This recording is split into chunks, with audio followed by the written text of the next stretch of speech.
Hello everyone, welcome back to Tiny Ghost Chef Games. I am your ghostly host, Dan the Baker, and we are here with the finale of What Lies Below, our hybrid Moonlight and Roseville Beach, Brindlewood Bay game.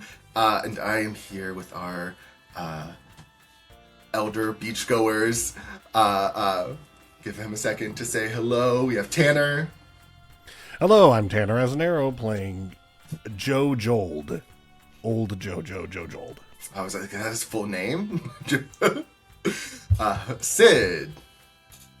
Hi, my name is Cindy Mate, and I'm playing Elle. Jamie.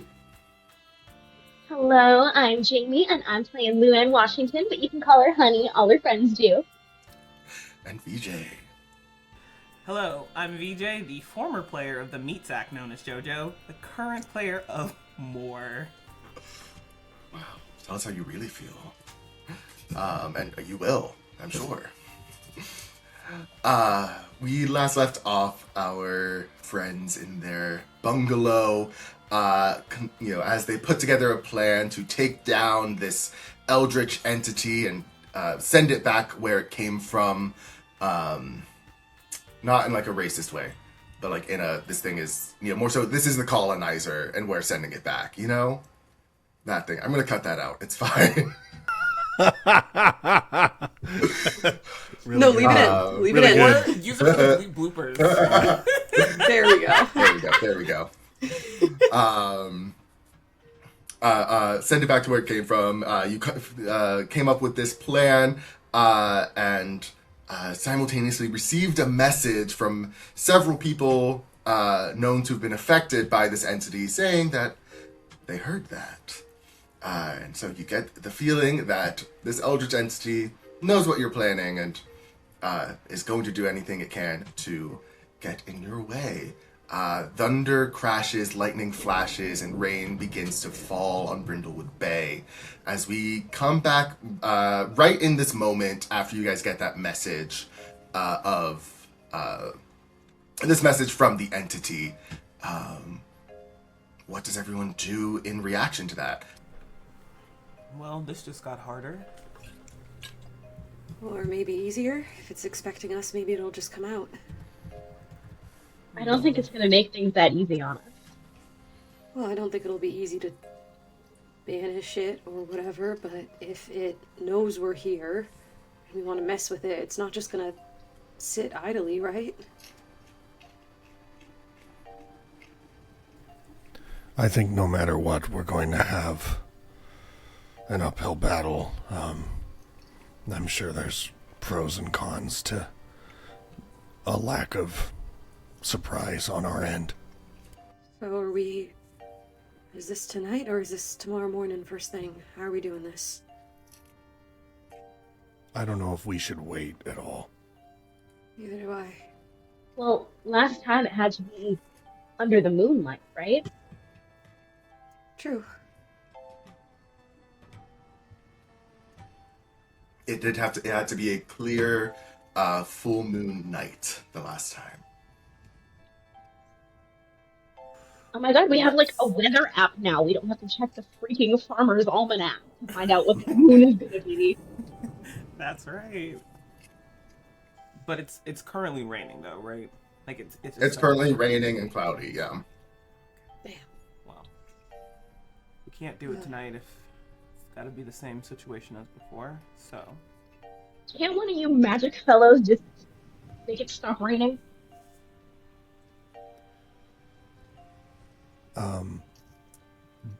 I don't know. I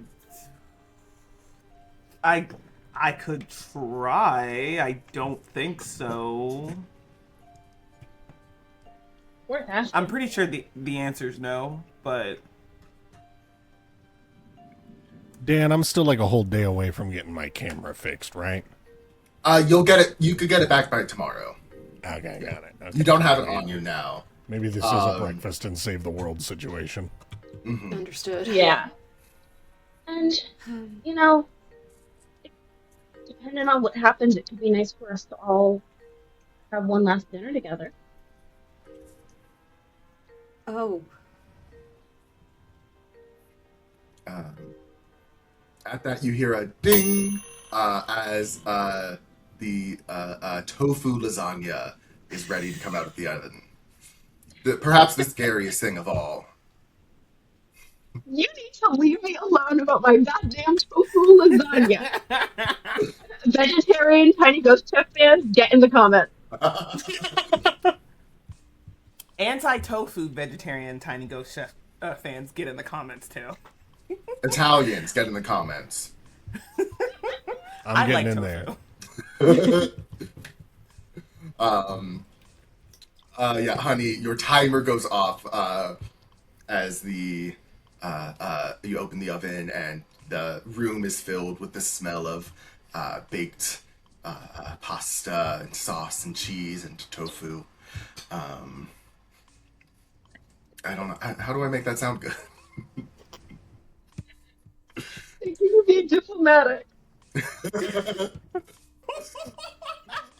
If that's considered diplomatic, then we're not in a good place in terms of Dan being objective about us dying tonight or not. I too started with me burning pancakes. Nothing's on fire, so I think it's an improvement.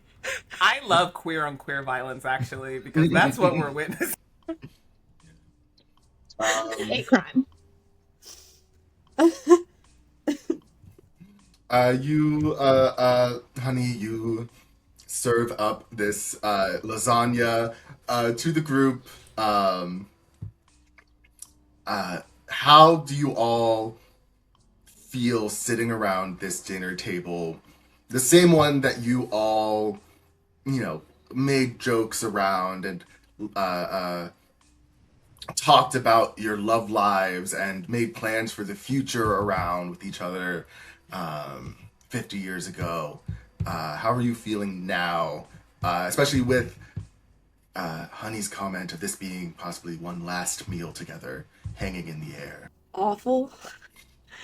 I think Elle, especially when she first had everyone back in the house that morning when breakfast was being served and she was willing to look past her old, immature feelings and frustration, felt a burst of happiness and belonging that she had not felt in 3 years and was so ready to be optimistic, was so ready to see everyone make a plan, was so ready to imagine what they could all be like in the next few years of their lives together for however much more time that they have. And I think Honey's comment has brought her back to the same place that looking at the tablet did 50 years ago, where it just feels like spiraling into something that she cannot understand.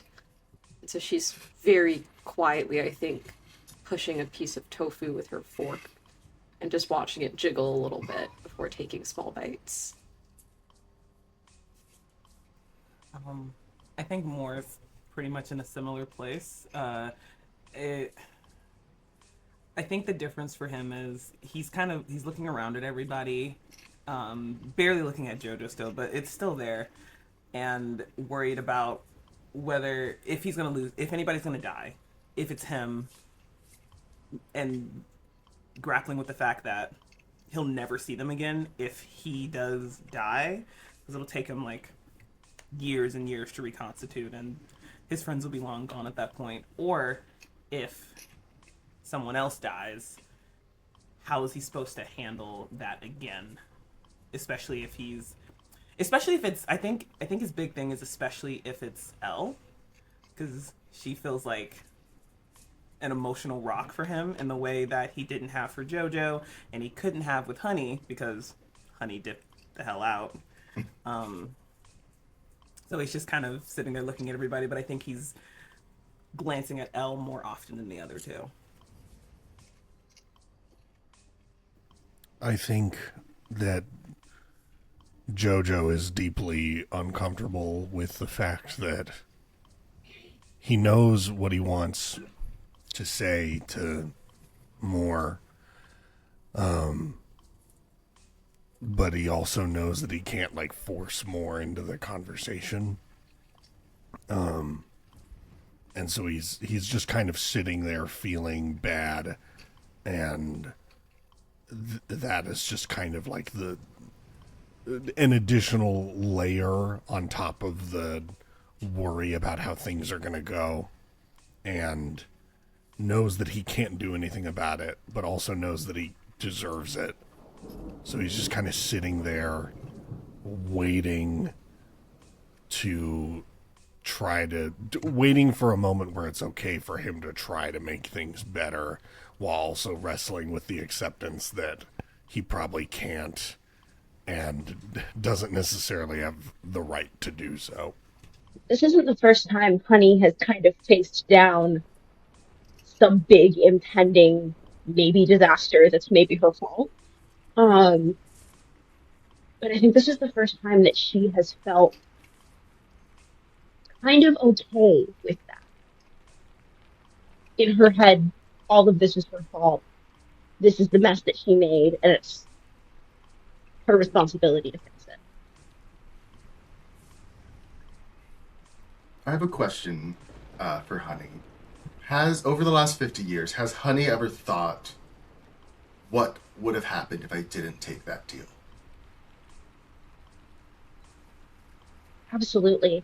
I think that there's a version of her that stayed in Roseville Beach, that finished getting her RN license and stayed working at the care center, and maybe didn't stay in that house, but came over for dinner every Friday and took walks on the beach with her friends. And for what it's worth, even if she didn't come back for 50 years, she is the reason that the phone rings and no one's on the other end. She is the one who sent all the postcards that never said anything but wish you were here. She has thought about these people every single day, and I think that the version of herself that lives in the mirror, the version of herself that doesn't look her in the eye, kind of holds that what if over her. But sitting here, she feels like maybe two roads led to the same place anyway.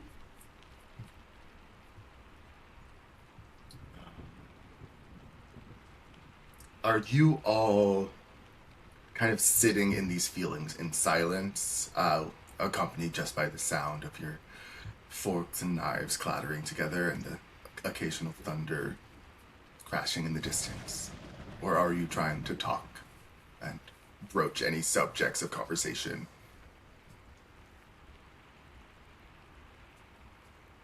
Certainly not Jojo. Jojo is staying quiet.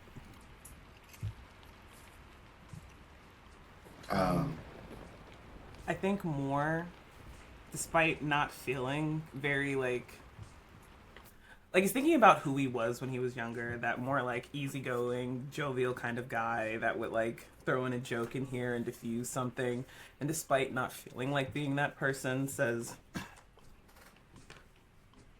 well, if this gets any more awkward, it'll be like that one award dinner where they sat me beside, doesn't say Jojo's name, just kind of motions to him, beside a recently divorced couple. It was something. Jojo's just kind of awkwardly gives the half smile and just stares down at his wriggling tofu.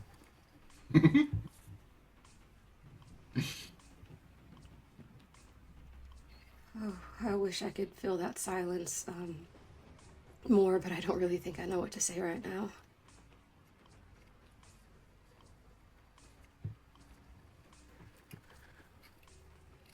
Well, we've got two people that miss 50 years of our lives, so it kind of turns to Honey. What was life like? It was good. Quiet, which was kind of a first, but I painted a lot. My partner and I, we had a record store. It's still open. My grandson's running it. I got to see a lot of places. I hitchhiked most of Route 66, actually. I don't know. Nothing happened. A lot of things happened.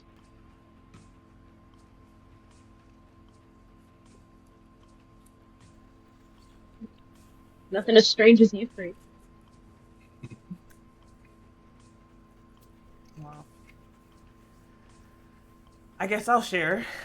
Um, Elle, you already know this, but I met the most amazing woman. Her name was Jocelyn. She just had a way with words that was so deeply captivating to me. I would feel like I was actually there when she would read off something she was working on, like I was being transported somewhere, kind of like a beam me up Scotty kind of feeling. Um, I outside of you guys, I think one person I really love the most. I kind of imagine if we had a little bit more time together, it might have been something more than that, but she was amazing. Sorry I never got the chance to meet her. Me too.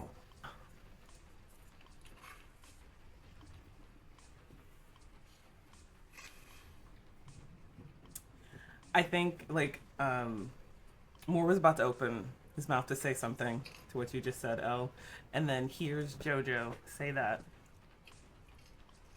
and I think has been very in his feelings, but keeping them under control.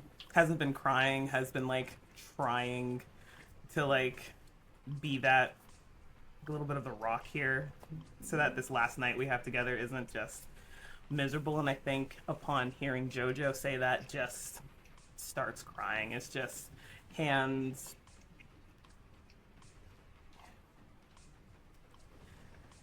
You know, it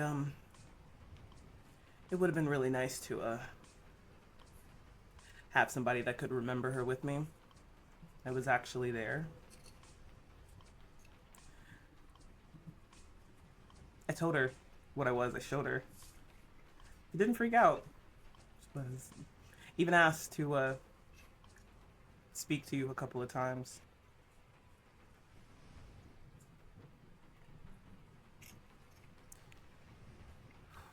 And I think he's not looking at Jojo at all as he's saying that. I think Jojo is also teetering on the verge of kind of losing the composure that he's been trying to keep, of because he knows he doesn't really have a right to be, upset. So I think he's just been trying to, maintain the composure, and is right there on the razor's edge of it. And he says, I'm sorry I let the both of you down. I'm sorry. I think I keep calling what I did a mistake. But I think that boils it down to one decision, when it clearly was something I made again and again and again and again over 50 years, and I wish that I hadn't done that. Yeah, well, too bad that kind of magic doesn't exist, huh? I think Elle, just very quietly, without looking at Jojo, is going to put her hand across the table and just squeeze his a little bit. I think Jojo is about to start weeping, and he just kind of, as you reach across the table, he just kind of abruptly gets up and just kind of, not storms out, but just walks outside before he can break at all. You open the door, and I think the wind causes it to slam open, not breaking anything, but, perhaps mirroring your emotional turmoil, if not your intention of storming out into this storm. There's a little bit of an awning, so you can stand outside without being in the rain, or you can fully go into this downpour. As the door kind of accidentally slams open, I am startled, and I am there beginning to kind of openly weep, and I turn to everyone and say, sorry, I didn't mean, sorry, and then I just as gently as I can shut the door, and I do just kind of walk out onto the beach without a general direction of where I'm going or really what I'm doing.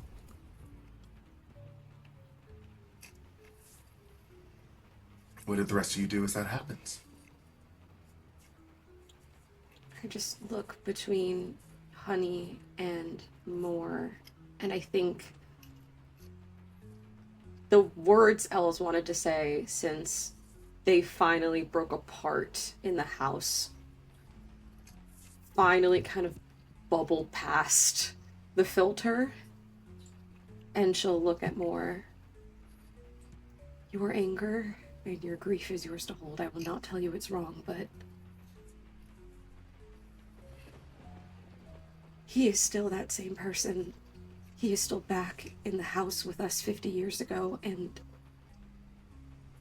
I want to pretend that tonight's not the last one, but I don't want him like this. Please, Moore.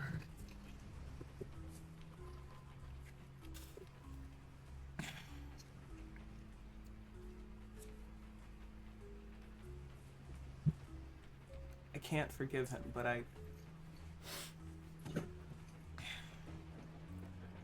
he kind of puts on the kind of signature smile you remember from when he was younger. I can pretend. No, I just squeezed the side of his cheek a little bit to drag out his lips so it doesn't look like he's smiling so hard anymore. He starts laughing at that. Hey. Don't pretend everything's okay. I'm not asking you to go out there and make him feel like the best person ever, but just...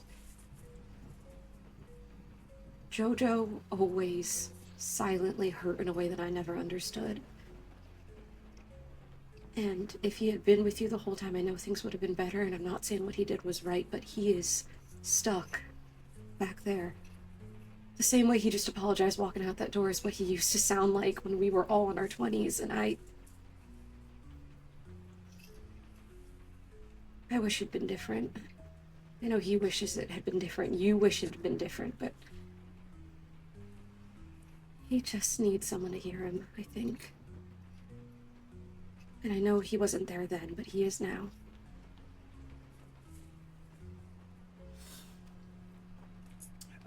I think he sits there for a minute, really letting the words sink in before he stands up too, and heads out to try and find Jojo in the storm. Take an umbrella, please. Steps back in and grabs an umbrella. Grabs two. One for Jojo and heads out. Good.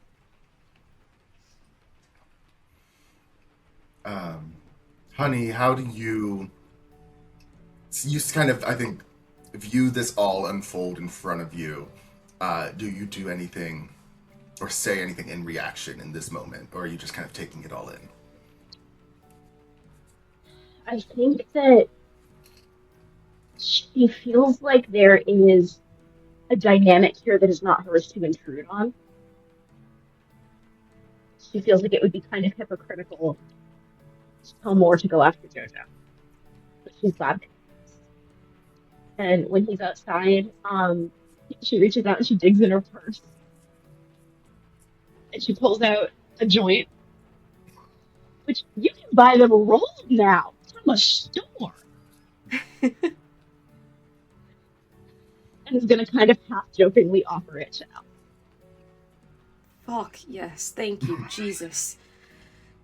Just reach for, I'm fishing for a lighter somewhere. Just all of the tension of that moment just seeps out of her at the sight of it and at the promise of quite literally anything to make this moment feel better.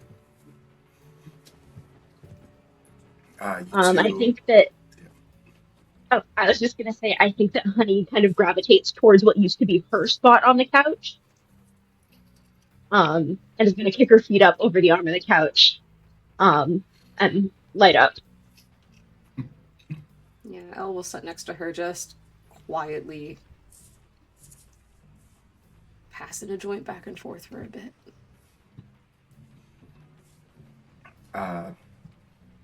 the door still kind of vibrates against this storm after Moore left. We follow out after him, his umbrella fighting against the winds, as you hurry out towards Jojo. There's no one else on the beach right now. It's downpouring rain, thunder, and lightning. And even though it's summer and it's only around like 8 p.m. and the sun should still be out, it is dark and dreary, and like a midnight out here. But you find Jojo. You see him. How is Jojo still walking across the beach, or has he found a place to like sit in this rain? I think Jojo is kind of stood like right where the tide kind of starts to end. I don't think he's kicked his shoes off or anything. I think he's just kind of sitting there in the fingertips of the ocean and just kind of staring out into the endless dark out there, recognizing it, and kind of just caught between two very opposite familiarities on either side of him, and just kind of trying to balance the two. I think in this moment, as you kind of sit and the water, the waves, it's not like a storm where the waves are going crazy. It's still a fairly calm tide, laps against your toes. I think you're just you become so much aware of the pain in your knees and in your shoulder and in your neck, pain in places that you didn't think could feel that much pain, and it just feels so dull and so lived in, and I think it's just a reminder of this body has been lived in, this body has been used for 50 years, just not by you, and as that thought bubbles onto the surface of your mind more, you see him sitting there. How do you approach?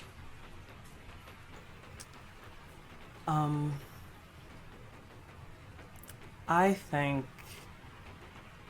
closes the umbrella, which I think by this point he already had it closed. He didn't feel like it was doing anything, when the rain kind of hits you sideways. But he grabbed it, as Elle asked him to, and closes the umbrella. I think he sticks the two of them just deep, just takes that, because he's got strength as a skill, just sticks them deep into the ground, and then walks over, isn't being quiet, footsteps can be heard, and just kind of sits down next to Jojo, doesn't say anything. I think when I notice you, I turn and I say, "I'm sorry, I wasn't trying to make you come out here to. We can go get dry. I didn't want you to feel like I'm sorry."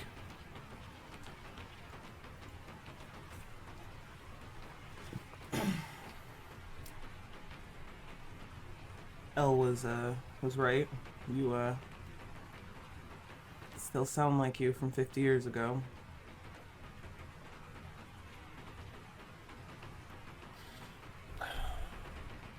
I want to say more, and I'm sorry if you've been waiting on me to say something for,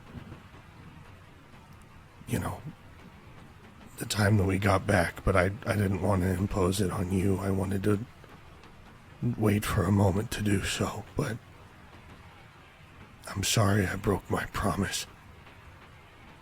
And I hid from you.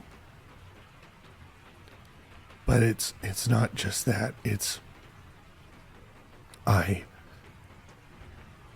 took advantage of you.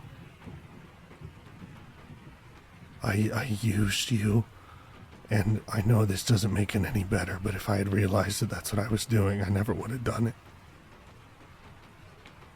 Not for a second would I have done it if I had known. But I was being selfish. Because I thought it would just be the easiest way to just kind of walk out into the nothing, and then one day there wouldn't be anything to wake up to anymore. And that might be the easiest way for me to get away with doing something like that. And I shouldn't have done that to you. And the fact that you're the most special person I've ever met. I mean, you're endless. You've been around for so long, and the fact that a measly 50 years of me being a bad friend can hurt you so bad shows how deeply you feel and how special you are and how bad I fucked up. And I'm sorry.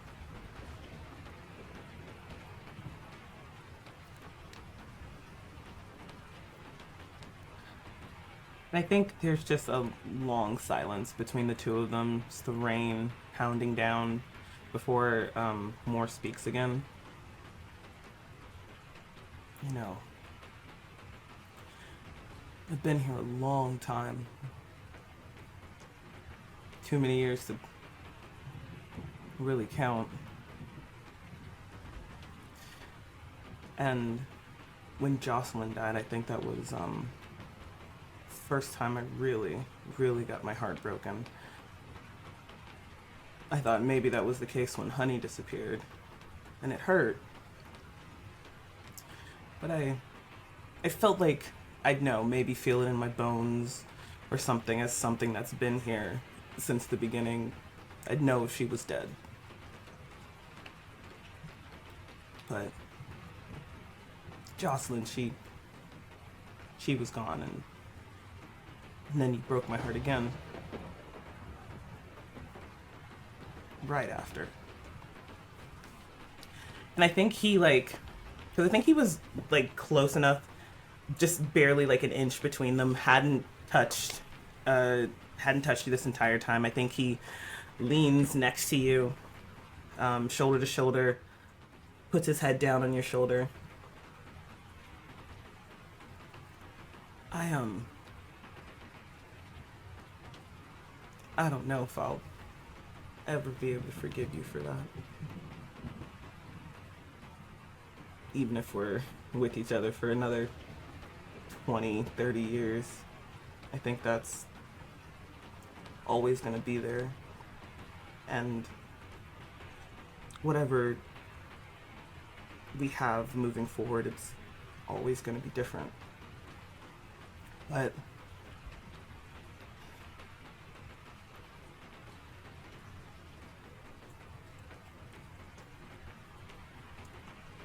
I can let you make it something instead of just ignoring you and not wanting anything to do with you. I can do that for the friendship we used to have.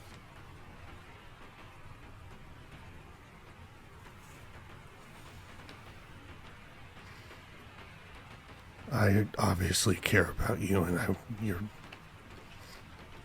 one of my best friends, and I know that might not go the other way.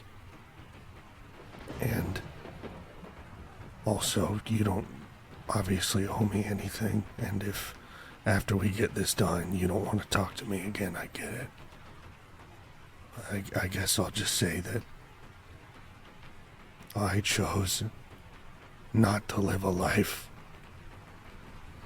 and for whatever time I have left, I owe it to you to do that. So I'm gonna do that. And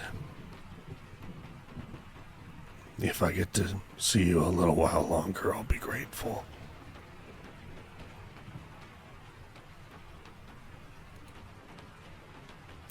I think he just grabs your hand and squeezes it a little bit before, and he holds on to it as he stands up. Well, unlike me, pretty sure you could catch your death out here. So let's go back inside.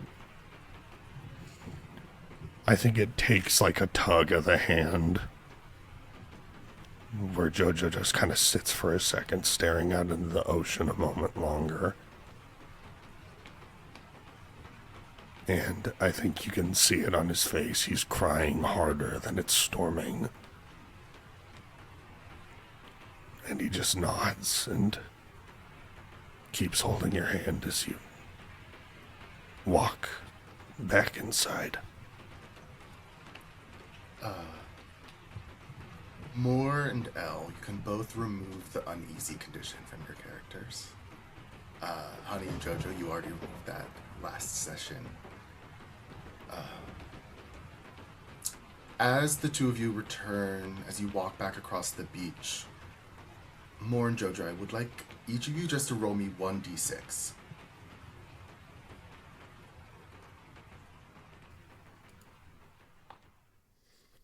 That's a 5.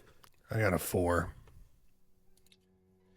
Moore, as you are helping Jojo across the beach, who's not used to this older body, whose aches you know better than he does, you stare out across the ocean, across this endless dark scape, clouds swirling above you, rain pelting down, a flash of heat lightning across those clouds, and some shadow larger than you've ever seen looming in the distance flashes across your vision as the lightning fades.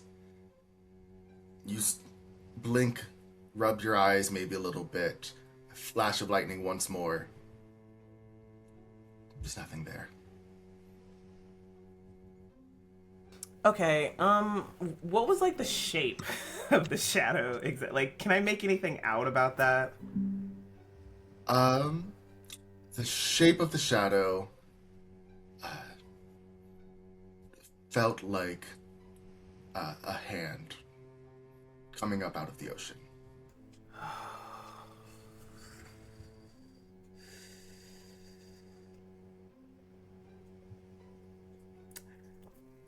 I think when Moore sees that, he stops. Like he's like stopped, rubbed his eyes, takes a very deep breath.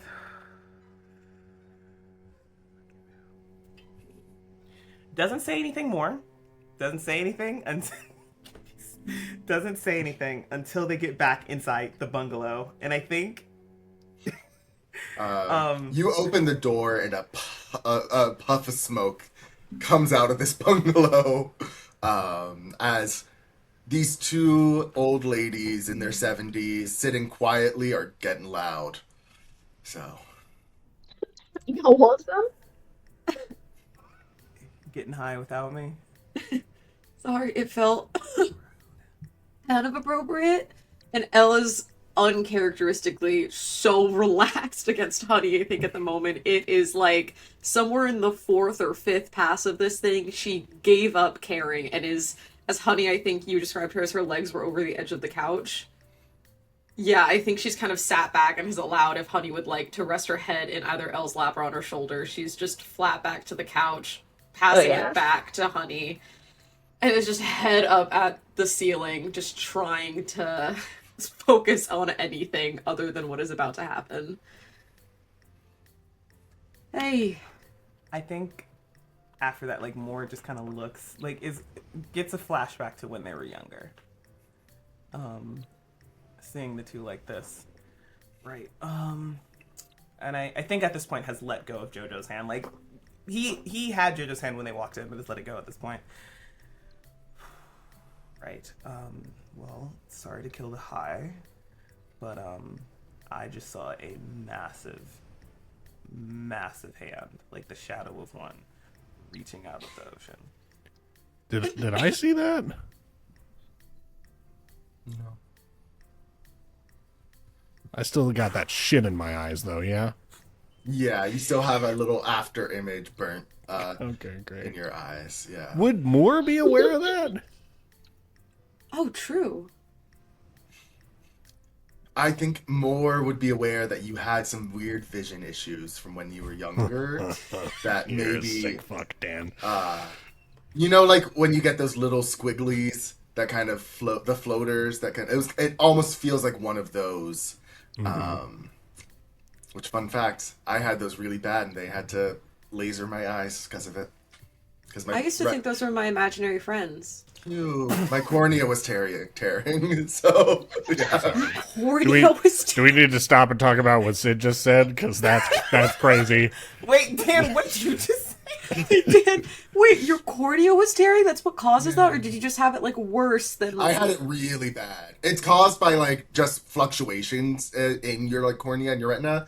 But mine was, like, it didn't fully tear, but, like, was, like, about to. And they were like, hey, you gotta go right now. Oh.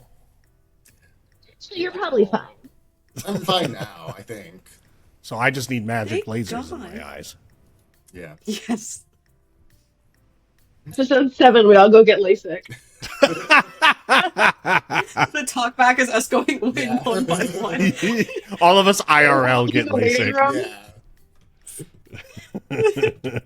Anyway, sorry. I Moore says that, and I kind of look at Moore flabbergasted and look outside the window because I did not see it.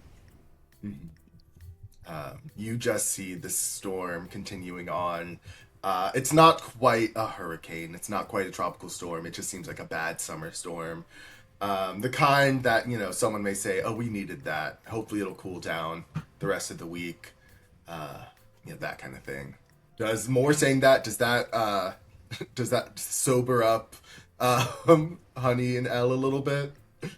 Just a little. Just a little. Just a little. So you're still a little, you're mellow about it, but you're like, you've gone up at least a level, I think. And Moore's freaking out.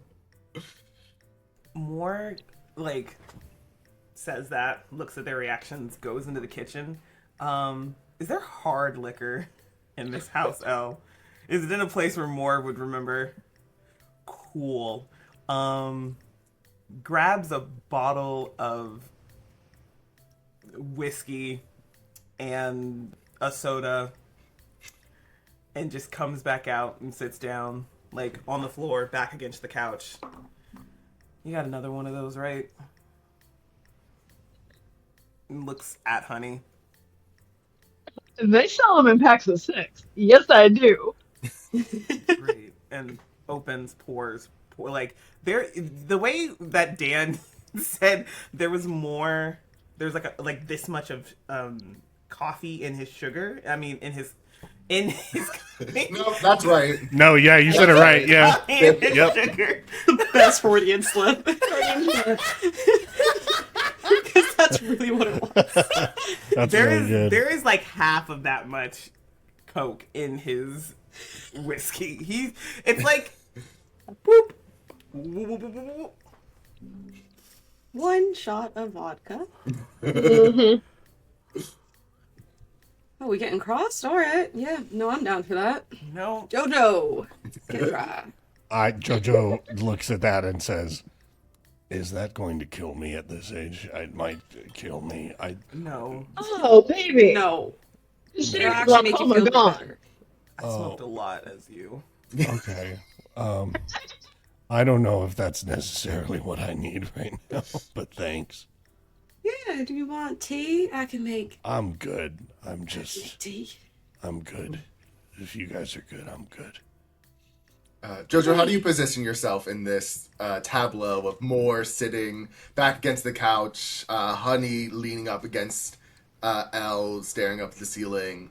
I think there's maybe like one more spot on the couch, but there's also like there's an armchair, like there's like space on the floor, like there's stuff like that.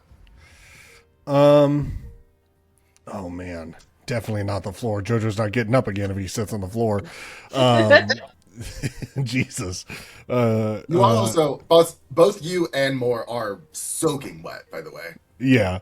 I think Judge is less concerned with that, and I do think he just kind of sits himself in the armchair across, but like scoots it closer to sit with everybody. Yeah.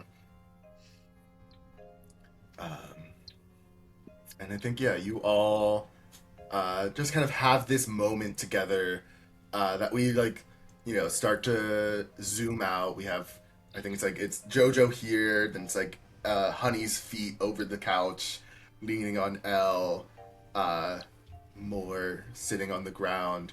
And as we zoom out, there's just a moment where you're not a group of 70-year-olds, you're a group of 20-somethings. There's a record playing on what is now an old record player, was then brand new, and there's sun outside and there's smoke in the air, and laughter. We flash back to maybe there's still a little bit of laughter and the smoke is hanging there. And that moment kind of picture frame holds it right there. Do any of you get any actual sleep that night? I'm going to go ahead and say JoJo does not. No. I don't think Moore does either. I think Elle, very stubbornly, for as long as she can, is going to try to stay awake next to Honey.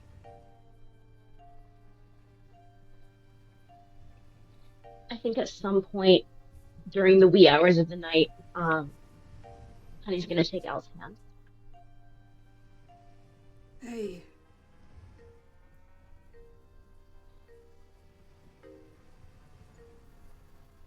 I mean, we did everything together in my head. That's why I got so scared. I've never stayed anywhere before. Being around somebody who knew who I really was. And I scared myself so bad with that idea that, you look just like I thought you would right now.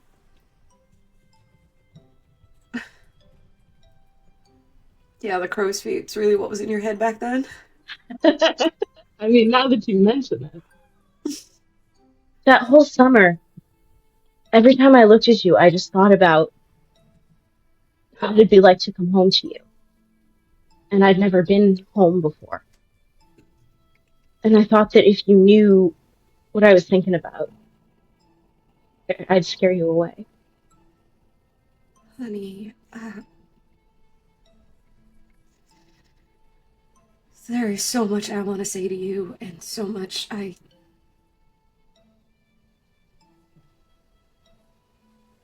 was never mad because you didn't want to be with me after everything that happened.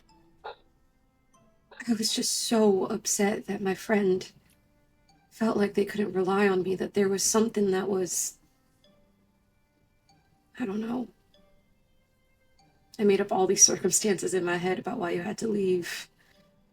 Debt collectors chasing you out, the feds coming back. If you would secretly become some famous actress somewhere and I'd see you on the big screen one day when I'd pull up to the movies.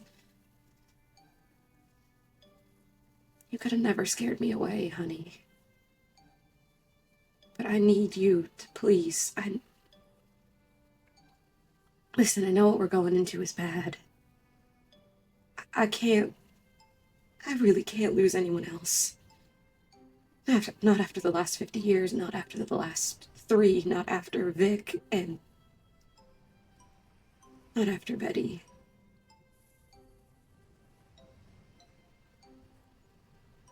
So I'd love to talk about what our life could have been. I'd love to see what we could do with the time we have left. But I can't break my heart in the same way and have this talk with you before a really big thing happens. Well, when we're done, it's manifested, remember? You gotta say it like it Yeah. already happened. When we're done, I'll make us breakfast, and we'll sit and we'll talk about everything. That But would be the best thing. for now, just know that I never would have left you if I had the choice. I think Elle's just gonna hold Honey's hand. And it's just gonna pull her into like the biggest side hug. And she's gonna close her eyes real tight. We're gonna wake up tomorrow and all of this is gonna be super easy. Jojo's gonna be okay. And he's gonna be an awkward, funny old man. Moore's gonna tell us all about how being a primordial ooze is. We're gonna get rid of this thing real quick. And then you're gonna make me breakfast the day after. When we get done with this, I'm gonna make you breakfast every day.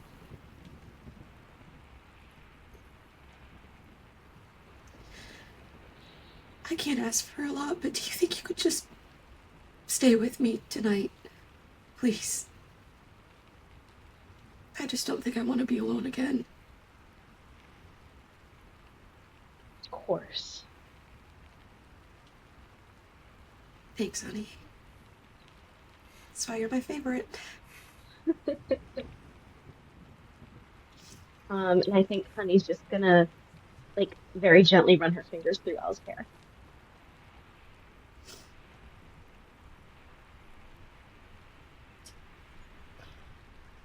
You have this moment in the wee hours of the night. None of you get sleep, but you maybe have moments of semi-consciousness, rest, and before you know it, the sun begins to rise over the horizon. The storm clouds break slightly, though they still remain, turning into a slight drizzle over the morning. I think maybe someone makes some breakfast. Someone breaks this circle to make breakfast, brew a pot of coffee.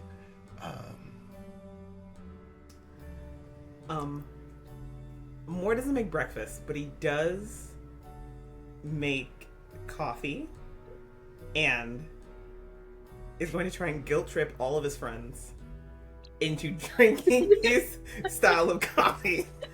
All right. So look. I don't want an early death. Please, please. My cholesterol. Look. This might be the last time I ever get to see you guys. And it's just laying it on thick. Like, it's very much doing it in like a... So you want to make it faster? This might be the last time, so you want to take us all out before we do anything? You'll be fine. It's your plan? I'm gonna get You'll be type fine. 3 diabetes. Jojo unquestionably chugs the drink. See? Holy. Your skin starts hurting. Like, your whole body is like... I think you're vibrating on a different level of existence for a moment. I'm You so can worried. hear colors. I'm Like, I'm it's- so yeah. worried that I'm gonna be like a diaper old man like after this, but I'll try it. If this helps support you in this moment, I'll do it, even if it means a diaper for me for the rest of my goddamn life.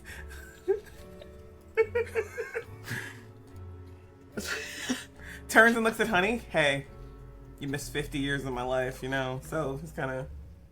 And in those 50 years, I was eating clean, and that's why I look this good. I'm not messing that up for you. Come on, No, just a sip. Just a sip. Honey, shit your pants with me. Come on. well, when you put it like that, and she like holds her nose and makes a big show of very dramatically being disgusted. Good woman. Turns and looks at Elle. I fucking dare you to come up with something. I fucking dare you. I made up with Jojo last night.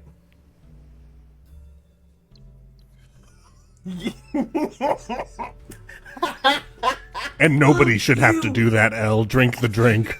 Shut up. No one can stay mad at you. You got that, like, sweet puppy dog face. Shit. My eyes are boiling. Why does it have texture? So I'm assuming the two of you didn't drink all of it. And he'll take them back from you and just finish it off. No, Jojo did drink all of his. I want to be really clear. I know you did. Yes, okay, got it. These two, I don't Okay, think good, they yes, did. got it. Oh. It's like staying. Like, I could feel grits from the sugar. You know, It's if like you trying drank the to whole eat thing, molasses. you get used to it. You know, pretty. That's the best part, honestly.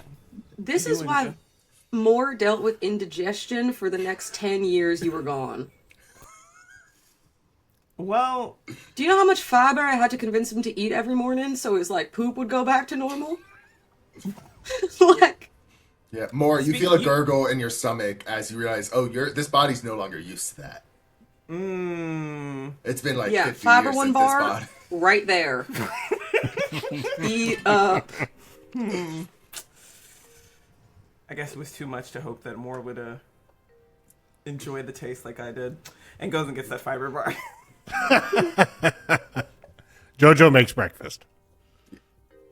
What does Jojo make for breakfast? I think just so many fucking eggs.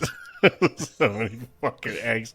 I think there's an don't air know. fryer on the counter that Jojo you look at for a really long time, and then you get Yeah, like, like- you go and like you get an old pan and you're like, I'm making eggs. I Why don't. the hell does this thing say I need an app? What the fuck? And I think I just make a bunch of toast, eggs, and bacon. Classic. Yep. Yeah, you all enjoy a hearty breakfast together, all feeling much more lighthearted than you did the day prior, feeling more connected, feeling maybe more sure of yourself, more confident in yourself. As a reminder of like to-do list, Jojo, you have your camera that will be ready at some point, probably before the afternoon at the camera shop. You were also promised to go and meet a super fan in Ahmad at the library, and then you guys have to kill Clive. Anything else? Are we going to go fuck up the mayor? Are we gonna go see if we can get more information from the mayor? I don't think so. I think we just head into this as quick as we can because we Okay, couldn't last cool. night. Yeah.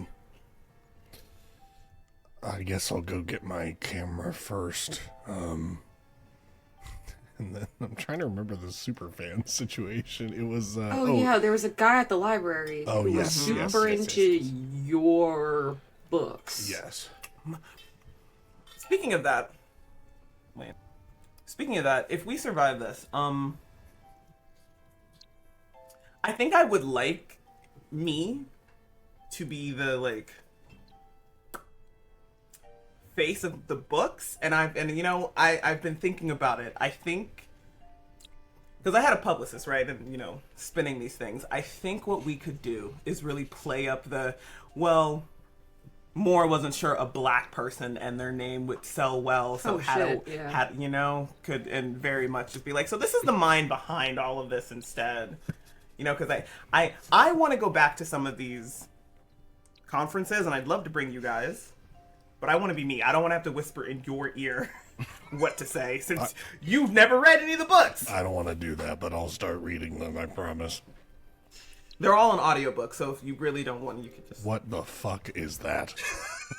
Well, I mean, maybe crazy, but a good first time for doing that would be Ahmad. I mean, he's probably going to ask Jojo a bunch of questions about some shit he doesn't know. What better way to break the news the first time and see how it goes than bring the face and say you're the voice? Okay. That's up to you. I also would love to see Jojo have that conversation, though. Just putting that out there. I think it would be highly entertaining. Watching JoJo try to lie about things is my favorite pastime. You know, I would say yes, but I think we should treat superfans better than that. That's it. Yeah, we're gonna tell Ahmad the truth. Yeah. Sounds good. Oh, honey, before we go, I have one thing for you. Elle's gonna run upstairs really quick. And she comes down slower as she twinges her back a little bit on the way down, holding a shotgun. My baby! It was under my bed just in case. Only got 5 rounds in it now, and she'll load it and then she'll throw it over to Honey. Honey will catch Loading it and it, then throwing rack it. Insane. Me, I don't know how guns work. Elle knows how guns work. So Elle hands it over Safety's in a on. The really safety's safe. on. Safety's on. Practice safe gun ownership, folks. Yeah. Honey is gonna rack it, grin, and go, "Don't worry, I only need one." Yeah. Fuck, I'm still 20. Anyway, directly in the face. If that thing comes out again, I'm so serious. You don't let it fuck with you once. Okay. I just need to Google real quick. Is North Carolina open carry? I'm pretty sure it is. We'll get her a jacket that she can just kind of fucking... Yeah, it is. I'm Hell sure. yeah. It is. Yeah, you can. No one will question you. Yep. I am gonna walk in this Walmart. Yeah. Hey, and you're not joking, but someone lived in North Carolina, yeah. So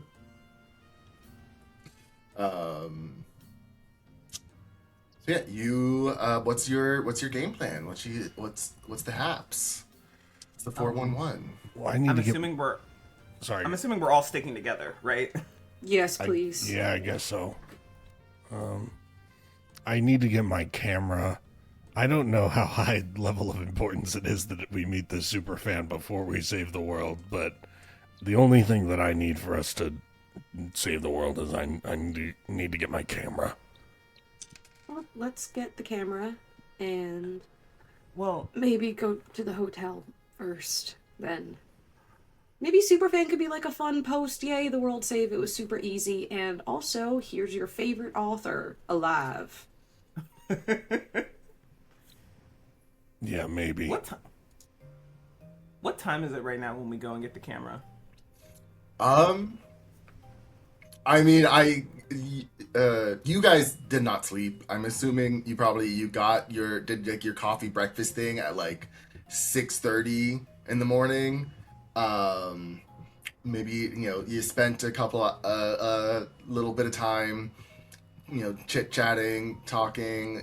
You move slow, like so. You probably all like took showers and like got ready and stuff, and it probably took you like the 4 of you took you a collective like 3.5 hours.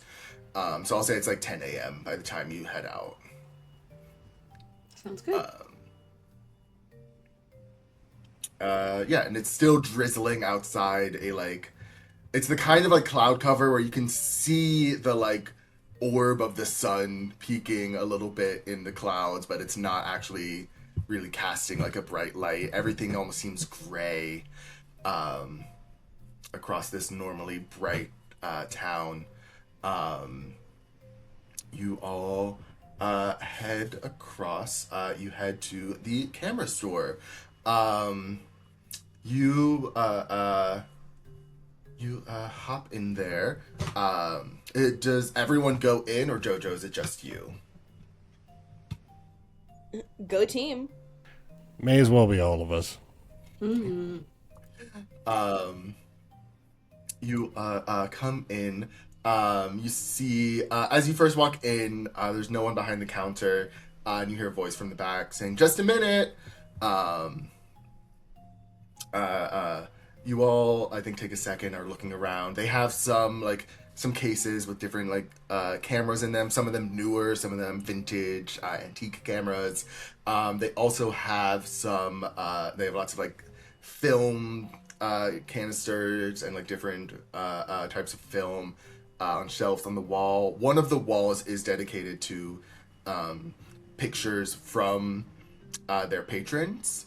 And I think you find a picture that is of just of Moore, Honey, and Elle, because JoJo is behind the camera, of the three of you, I think at like the one of the piers, kind of like standing excitedly together. And you can tell this was like the like first week that you guys had all moved in together. And this was maybe Moore was like showing you guys around town. Excuse me, oh my god. Moore was showing you guys around town a little bit. And that is, hanging up on the wall amongst some other pictures of the town. And after a moment, what was her name? Was it Trish or was it Lydia? I wish I could tell you. Trish. Lydia sounded right, but I'm going to be honest, Dan, I don't know. I did not take notes. It was Lydia Carr. Lydia, great. Lydia comes around the corner, and she says, "Oh, Mr. JoJo, you're back. Good. And you brought friends. Hello, hi. I'm assuming friends. I don't mean to presume anyone's relationship status. Lovely to meet you all. Camera. You see she goes over to like there's like a little side cabinet, and she pulls out a little tray that has your camera on it. And she said, while I was tinkering with it, I found some things, and I would love for you to tell me where you got this from, who you got this from." Oh, I stole it. I stole it from this old mentor of mine, who kind of taught me about photography and things of that world, of that nature.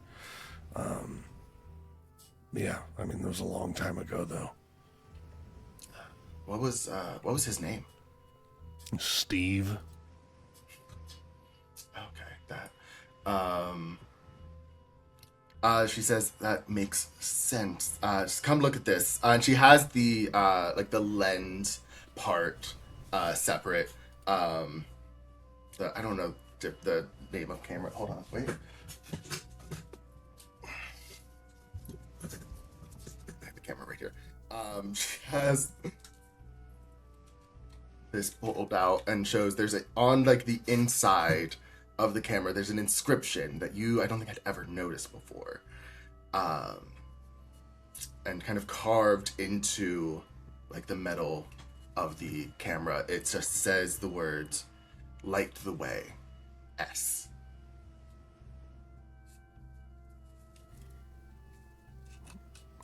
Oh.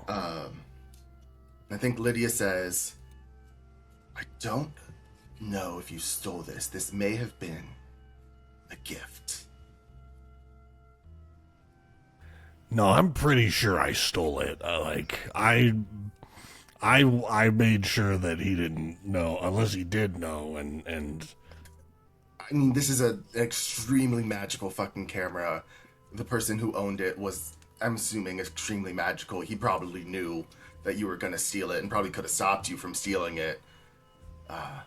That's great. That's just great. Good. Okay, got it. Well, now that one of the few decisions I've made is no longer mine, that's great. Does it work? She kind of balks a little bit. You could have stolen it. I mean, if you really, it's fine. Was able Does to it work? It works. I wasn't able to fix. You can see there's still a crack in the lens. It still works. You can still use it to magic stuff. The glass in these lenses unfortunately not something I just have lying around.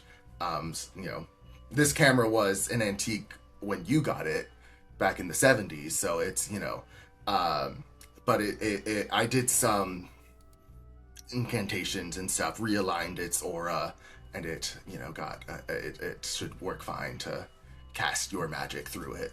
As a conduit, it works fine.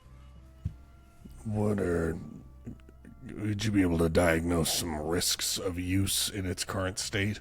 I mean, you should be able to use it fine. Like, it'll be able to do what you're, intended to do. If you push it past, like, its limits, it may just, explode.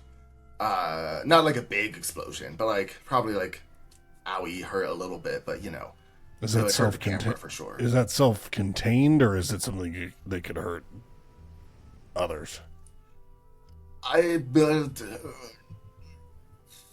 Depends on the spell that you're casting through it. Okay. Thank you. I appreciate your work on this. I appreciate the business. I guess I turn, look at everybody else, nod, and then just kind of hang the camera around my neck again. Moore takes out his money and pays for it because Jojo doesn't have any money. Moore has literally all of it. I think you give her she doesn't state like an amount of money, and I think you just give her an amount, and she's like looks at it for a second, and kind of shrugs like, "Thanks, thank you, lovely meeting you." I think it's $200. Wild.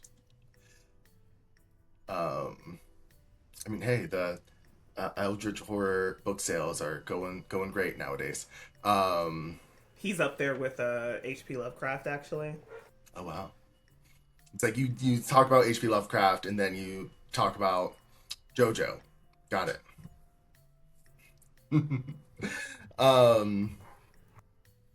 As you exit the store, you see a little bit away across the walkway.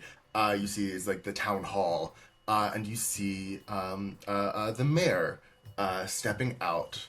And just, there are some people who are like, it's still a little rainy, so not, there's not a ton of people out and about. There's still some people milling.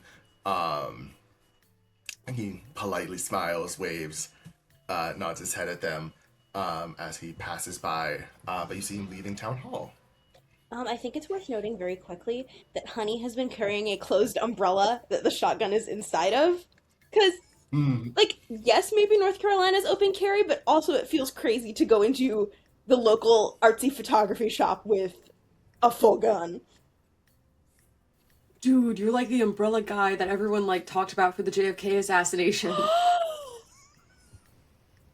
That was like a theory. That was like that somebody thought that he was shot at. I'm gonna shut the fuck I'm up. a living legend. They thought there was a gun in the umbrella. Has Honey ever been to Texas?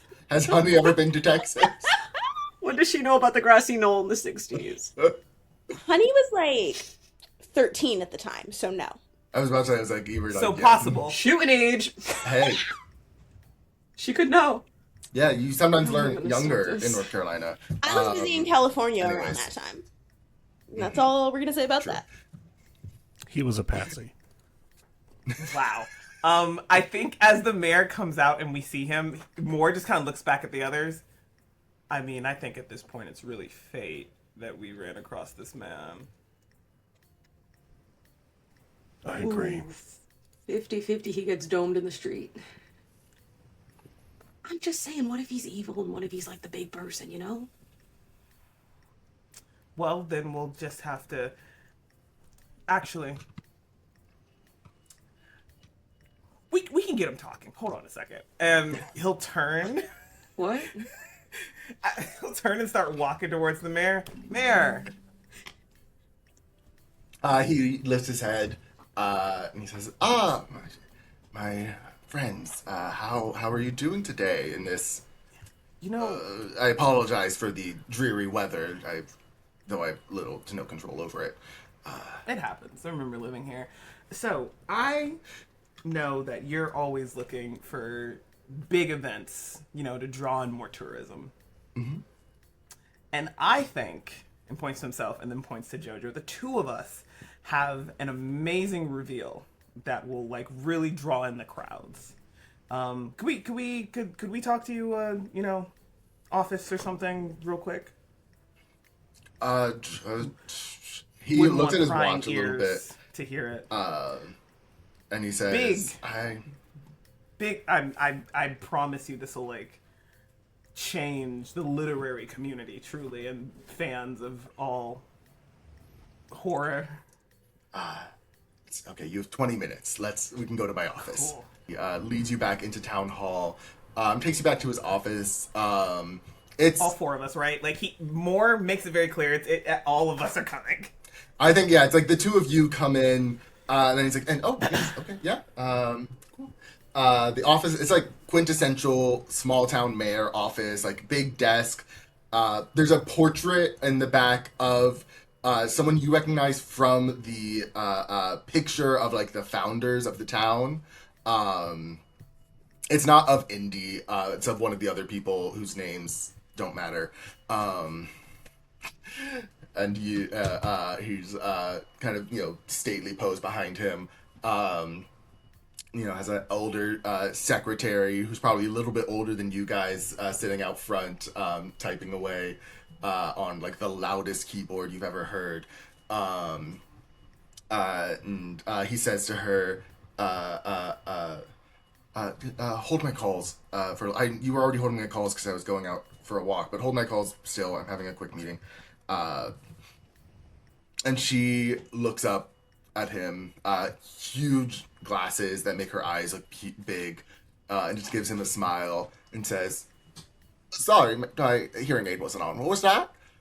And he just goes, never mind, it's fine. And he closes the door and leads you all in. He takes a seat behind his desk and offers. There's only 2 seats in front of his desk, but there are there's a love seat kind of thing by one of the windows that looks out over the ocean or over towards the beach and stuff. That anyone else can sit in if they don't want to sit in that front seats. He says, please make yourself comfortable. What is this literary reveal that you have? Moore turns back and looks at his friends to see if anyone else wants to start talking before he does. Ella's stood kind of by the door, weirdly bodyguard-ish, and is just leaned back up against it, waiting. Right. So, good news is, and points to Jojo, not the actual writer of The Circle or any of that, has been my face for the past 50 years. I was worried about the racial implications, and I think a grand reveal here in town would bring, lots of... Right. Bad news is... Right. Pretty sure you've made some kind of Faustian deal with an extraplanar entity, and we're gonna have to talk about that. And just Sloughs off immediately. Yes, sloughs off the face and just shows that he's sludgy.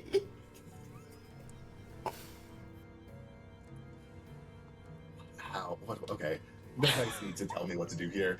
Roll plus present for me. Yeah, go ahead and just roll plus presence. That's a 12, not natural, but that is a 12. I'd like to help. I don't know if it's too late for that since the rolls are. He already got a 12. But what would you have done to help?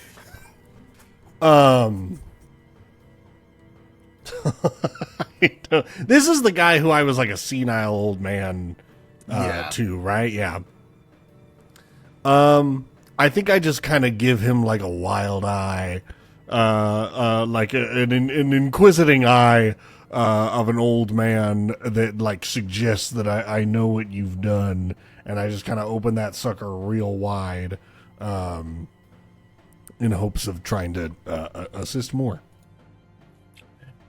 Um, I want you, VJ. I want you to tell me at least what outward emotion is the mayor giving in reaction to that crazy series of events that you just described. I think, regardless of if he's involved in this or not, whatever emotion you would be displaying if you just pissed your pants. Like, I think that's what's happening to this man right now. Fear, utmost surprise, like your whole worldview has just been shattered in front of you if you're not involved. And if you are involved, well, you've got a ooze entity standing here saying you're gonna talk to us. Yeah. I think he pushes back his chair like really fast and like stands up and the chair topples behind him. He says, "What the? I don't. What I that I listen. I respect all of my constituents, whatever their backgrounds are, whether that be fiction writers or ooze people, or I apologize if that was an offensive term. Ooze American. I'm sorry. Ooze people's fun, and it's just ooze person. It's just me. Okay, you're human, normal human. Oh, not to say you're not normal. I am not normal as it pertains to your worldview. It's fine. None of my other companions are oozes, although they know that I'm an ooze. This was not a surprise to them. Okay, that's good to know.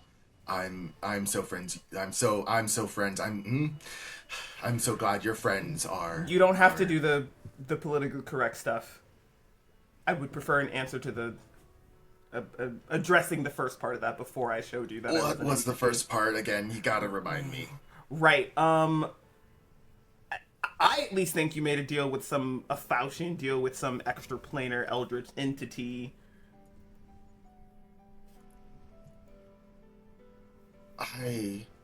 Alongside don't even Clive. know where I would do that. How would I find them on Craigslist? Like, I don't.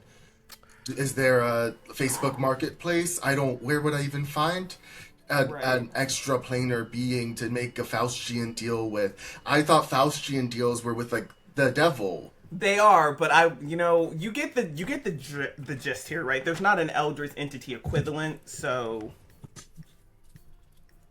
Okay. Right. Do I believe do I believe this? Like, does he appear to be? He appears to genuinely be like surprised at everything you've said. Right, great. Okay, turns back to his friends. So, miscalculated that. This was actually a really good test. What he said at the beginning was true. He is the real author of these books. We are doing SFX makeup and testing. I'm so sorry. We just thought it'd be a really good pitch for the mayor first.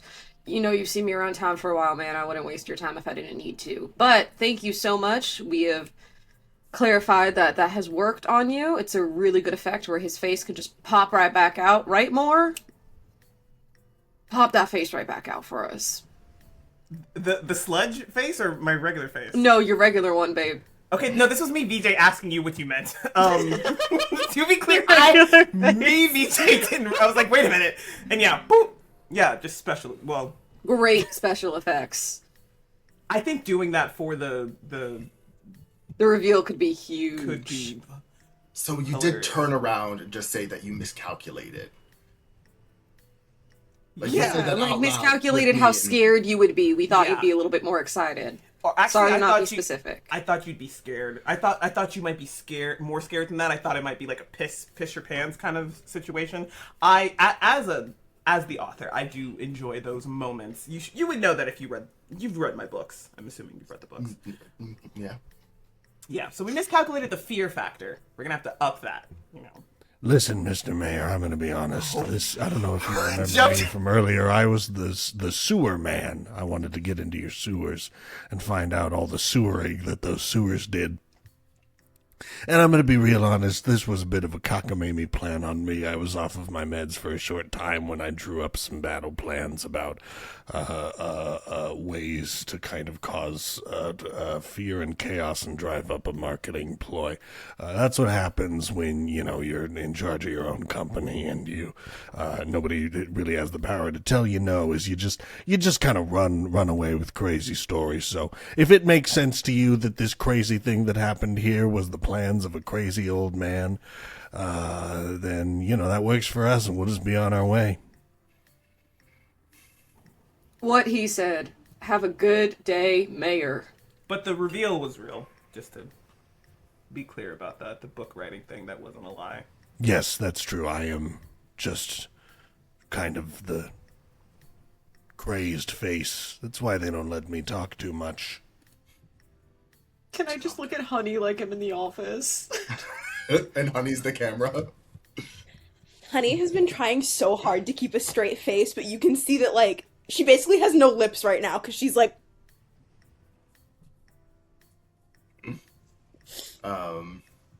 He kind of writes himself. He writes his tie a little bit, picks up his chair, and he says, "That was quite a spectacle. Could be interesting, maybe for like a Halloween situation. The fall is kind of our off season, but that maybe could drum up some business around then.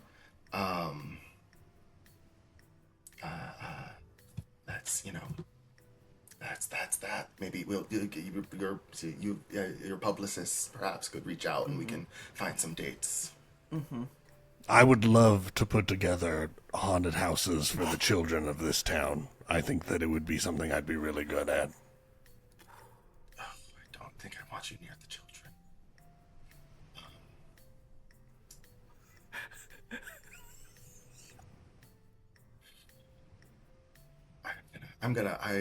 I think I have some mayoral duties to attend to. Yeah, we should go. He does, as you turn to leave, he does say, and I do hope for your next book you do a little bit more research. There wasn't, in your first book, there was a whole sewage work thing going on. They didn't do that in the 70s at all. That didn't happen until the reincorporation in the 2000s. Wait, what did you say? Your first book, talked about there being, it's based in here in what was once Roseville Beach, that there was a sewer, they were doing sewage work at the beach at the time. There, in the 70s, there was never any sewage work, major sewage work done. The first major overhaul was about 25 years ago. I fucking knew that guy was fucking with you. Right. Yeah. I could have sworn that my memory must have gotten away from me back then. Right. Okay, we're gonna go now. We'll talk more about the Halloween spectacle. Bye. Sir, you have my vote. And then I walk out. Mine too. I don't live here. You see the...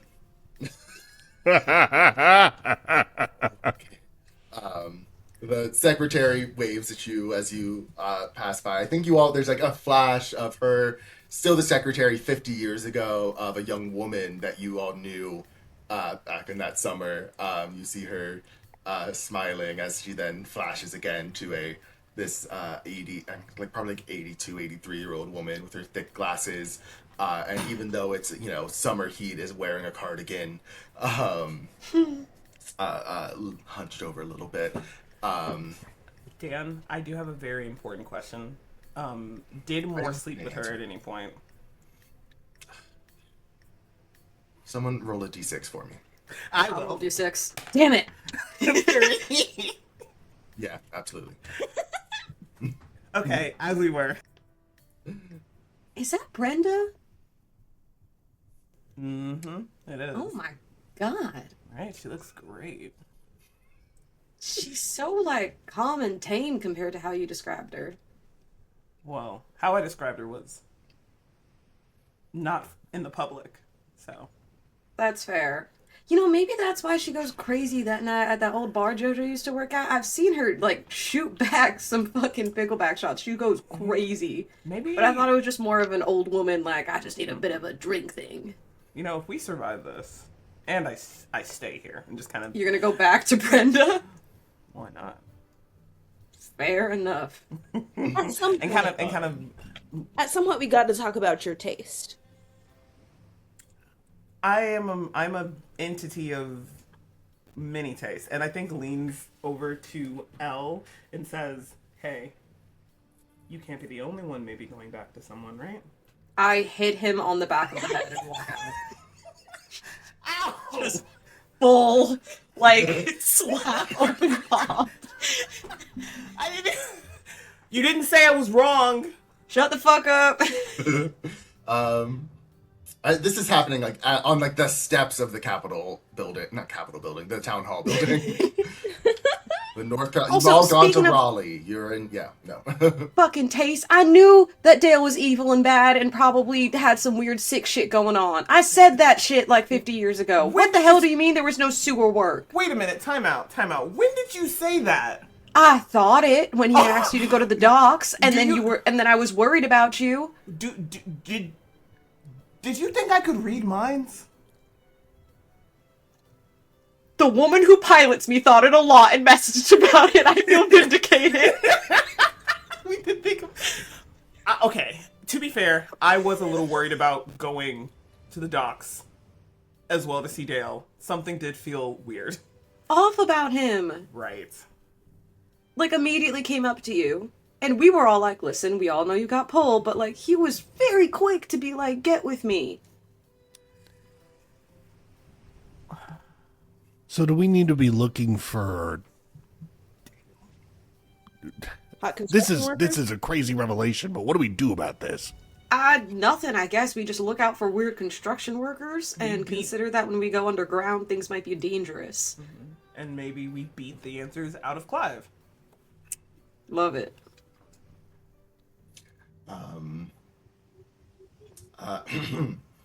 Do you all head towards the hotel?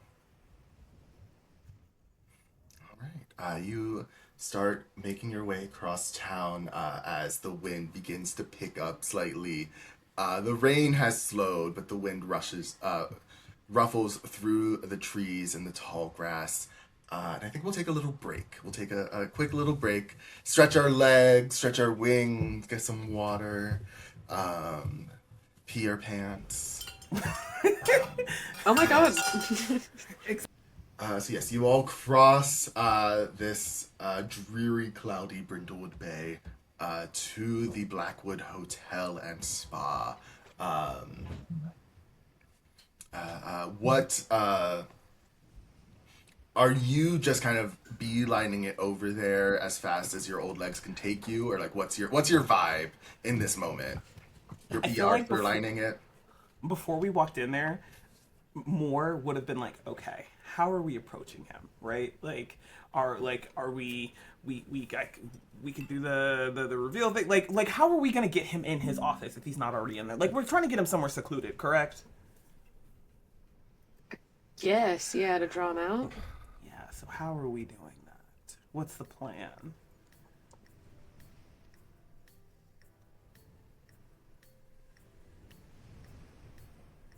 Ooh, I mean, if he's who we're looking for, Mm-hmm. I don't want to do what we just did at the mayor's office. Fucking great, by the way. But I think with him, if he's really who we're looking for, I think he'll see us and he'll know that we mean business. Mm-hmm. I'd hope if we just bust in there and get him face to face. All right, busting in. And if that doesn't work, I'm gonna be real confused about where this thing is. Mm-hmm. Question: does busting in include, or Ooh, stay in? maybe after, if he starts acting real nasty. Okay, cool. Keeping that in my pocket. Dan, what time of the day are we at this point? I'd say probably at this point it is like 11:30. It's still before noon. The sun has kind of, you can still see that kind of refraction of the sun through the clouds directly above you. But the rain I think has fully stopped. But again, that wind coming off of the ocean, slicing towards the shore. You all get to the Blackwood Hotel. You enter into the lobby. You can hear there's some light, like instrumental jazz in the background. You can see at the front desk there's a woman arguing with one of the employees, saying that she deserves a refund because it rained during her vacation, and the employee saying that she unfortunately has no control over the weather, and that doesn't constitute a refund. And they are talking in circles for like a good, minute, 2 minutes, while you are looking on. You look around the lobby. You see there's a handful of people, of hotel guests, you presume, milling around. A handful of employees. One person is like cleaning off some of the tables, dusting the fake plants in the corner. One person is standing outside like the spa, giving out little brochures. There's a person behind the reception desk. You do not see Clive in this moment. You can see behind the desk where like it went through the like employee area and then his office. So you just see like the closed door of the employees only area. Distraction and then run in? What are we feeling? We could... Is the person who's sitting... Okay, this is me, VJ, over the table. Is the person who's sitting at the reception desk the same person that got yelled at when these two were there? Yes, that's Samantha, I believe. Samantha. That's her, yeah. Me, the human guy VJ, thinks perhaps our two homies that were actually there might have some insight into potentially just asking to go back there with said lady. Moore doesn't know anything. Oh, I got this. Honey is gonna walk up to the desk and she goes, "Excuse me, honey, I'm so sorry. I was in here yesterday and wouldn't you know it, I dropped my purse in Mr. Blackwood's office and my heart meds fell out. I'm not supposed to go more than 24 hours without taking them, and I would so appreciate it if I could get back there and grab them so fast." I think, as you approach, the woman arguing does said something that was like, to her seemed like a mic drop, but actually didn't mean anything, and storms away. And Samantha kind of lets out a deep sigh as you approach telling this story, and she kind of wide-eyed goes, "Oh no, that sounds. I'm so sorry. I can run back real quick and grab it from you. I know Mr. Clive is on some business phone calls right now, but I can maybe try and grab and get in there real quick, see if he's has a free moment. I can go and do that for you.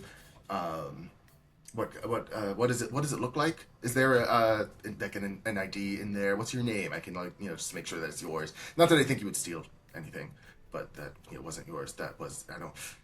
What was your name? You can call me Honey. All my friends do. Right, but like if I found an ID in the purse, would it say Honey?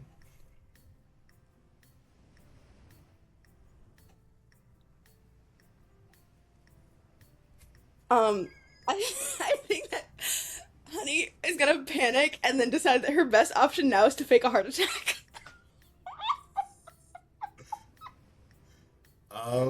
Honey, I need you to roll presence for me. Okay, cool. That's the thing I'd like to help by like catching Honey and just being like, "God damn it! Somebody get this woman her medicine. He needs her medicine." Okay, I got a 9 plus if I get one from Tanner helping out, that's 10. I say, yeah, you get 1 from, yeah. I think, yeah, you fall into Jojo's arms. What are you, like, how are you doing? Are you, like, clutching your chest? Are you, like, what is it, how does Honey approach it? And how does Samantha react? I think that Honey is mostly going off of watching other people fake heart attacks on television. But I think she's gonna real do it up. Like, she is the church lady speaking in tongues level of performance. Oh, Lord! Oh, Jesus! Take me now! Oh, Lord! I see you! I'm coming! Just immediate. And I think that Samantha would look pretty distressed and maybe get up to get her a drink of water or something. Like, in that kind of hand-wringing, someone's having an emergency and I'm supposed to help them way. Yeah, I think she starts doing that, and I think she says, "Oh no, I don't. Let me get someone who can help." And she runs off in a direction, leaving the desk and that door unoccupied. Good job. Let's go. Let's go. So yeah, the 4 of you, the door is unlocked. The kind of security of it is that there's always supposed to be a person in front of it. But the door's unlocked. You head in there, and you see, the employee break room / locker room. And at the back is Clive's office. The door is closed, and there's like a little window like into the break room, so you can like see the employees doing their shit, but it has the like curtain drawn, so you cannot see into it or hear anything.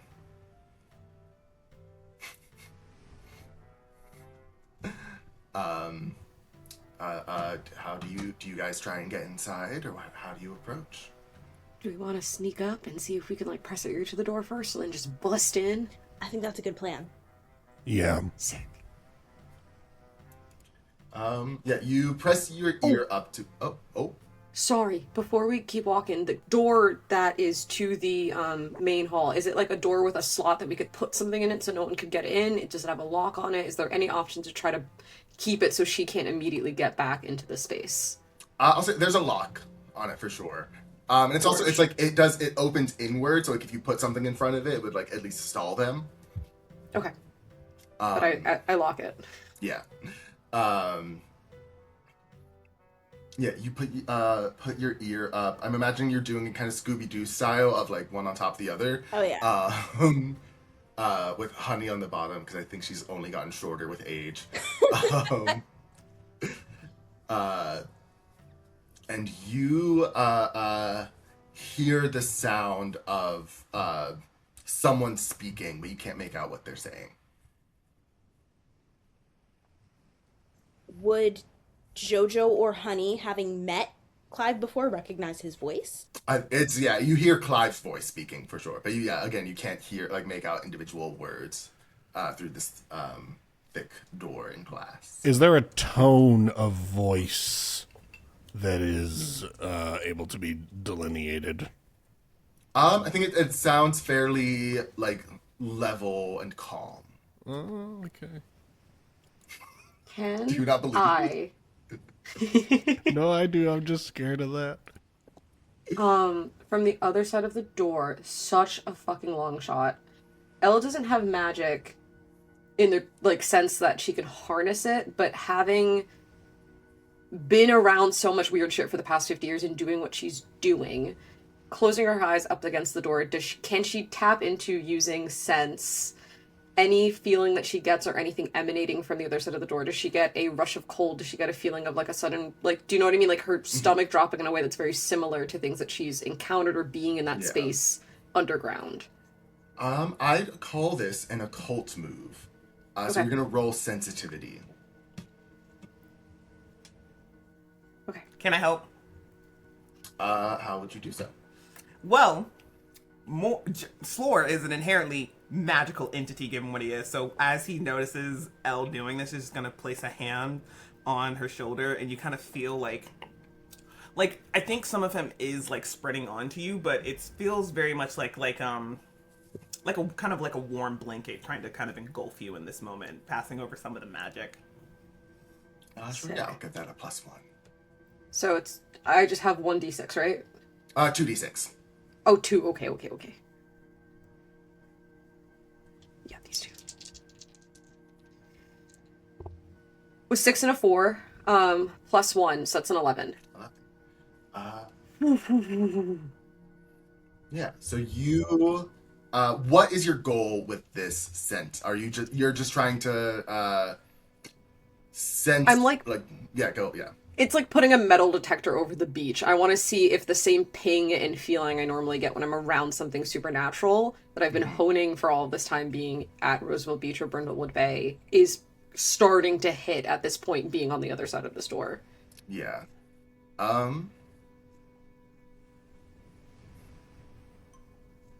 Actually, I want you to tell me if you do.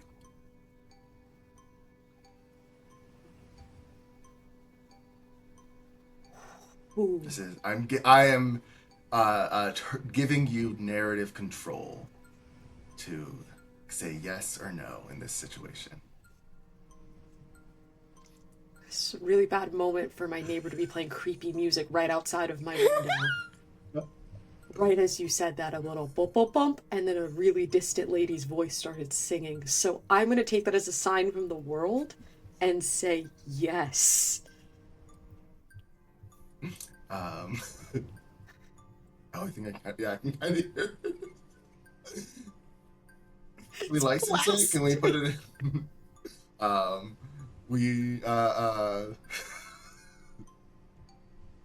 Wild. Yeah, you kind of close your eyes and try and pick onto that sixth sense that not necessarily is this magical, is this supernatural, just like, is this not what it's supposed to be?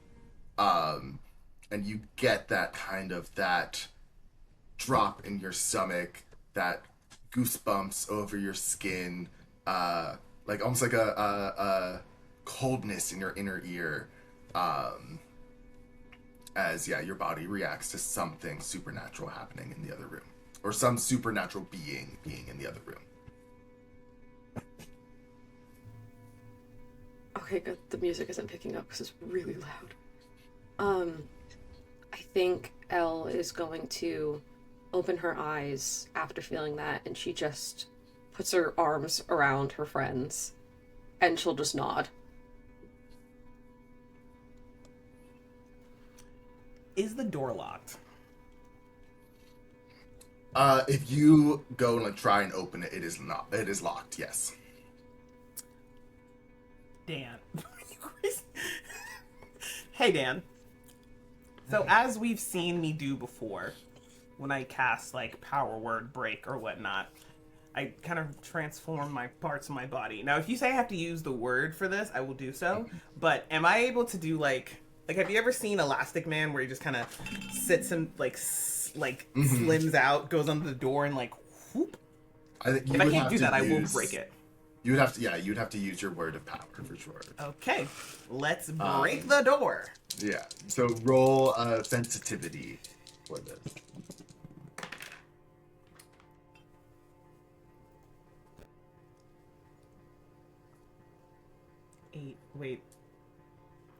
13.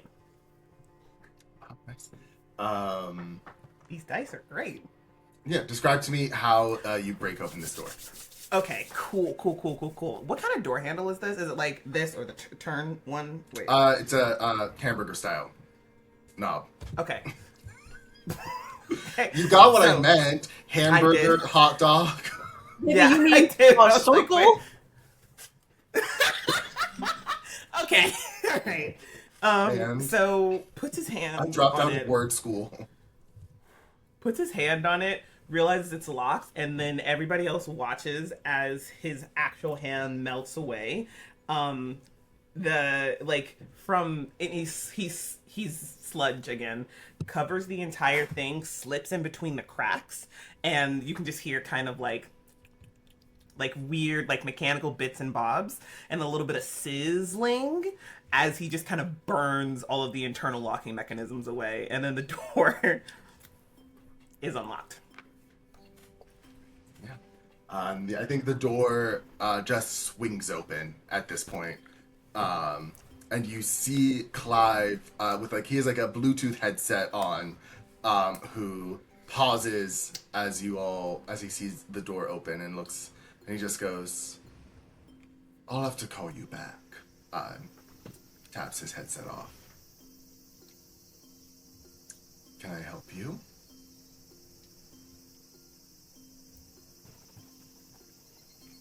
Well, for one, you could tell us where all the missing people go when they leave your establishment.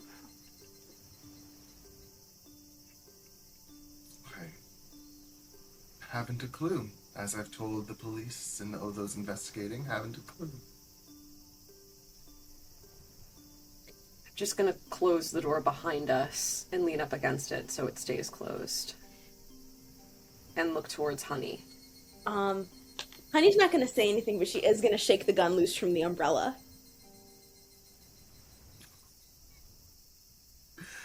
Cold as hell. Just yeah.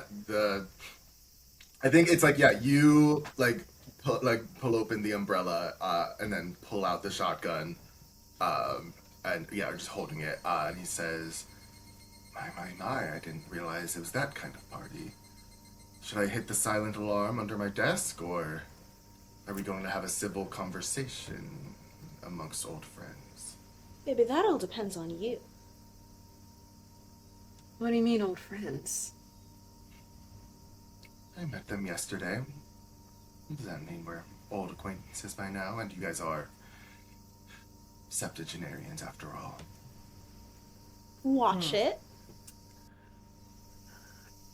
I think more because his hand went back to being normal when the door swung open. I think he lets it go back to being sludge. Is there like a chair or something in here? Yeah, he has like some chairs, like two chairs like in front of his desk. I think like as he reaches and touches it, as his hand turns to sludge and there's kind of like a little bit of sizzling sound from him touching it, I think we're more than happy to have a cordial conversation. I would If prefer there's no you didn't lies. melt my mahogany, but he goes and sits in his plush armchair behind the desk, and he says, and what do I owe the pleasure for this visit? What is it you'd like?" You know exactly what we're here to discuss. You would have hit that silent alarm the moment that we stormed in if you didn't have the understanding that the conversation we need to have is on a different level than the people who would come to try to stop us. What do you know about this thing from beyond? What have you given it? I think he takes a moment and he looks at all of you, regards all of you, trying to be as intimidating as possible, as intimidating as a group of 70-year-olds can be, which can be fairly intimidating, to be fair.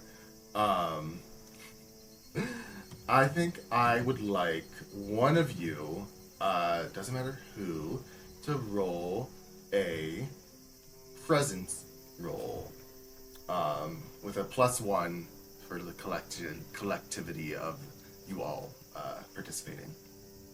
I have a -1, so not me. I have a I have a +2. So technically a +3 right now. Good vibes. Okay, one of them fell off the desk. Hang on. Again, Jesus. That's a 5. But I'm gonna put on a crown. Before you do, you roll a 5. You roll a failure on this intimidation of whoever this is in front of you, of Clive, of the entity, and you see Clive begin to chuckle. You see his smile widen. You see his eyes turn black, and his voice that is not his own says, "You do not. The playthings do not intimidate the player." And you all feel a coldness in your hearts as you feel yourselves being drawn to the ground, onto your knees. And you can feel the clouds above you darkening as a storm grows, wind howls, and rain falls. But that doesn't happen. What crown do you put on, honey? If you'll let me, I'm gonna do Crown of the Queer. And I will take a flashback of my fondest memory with one of my children.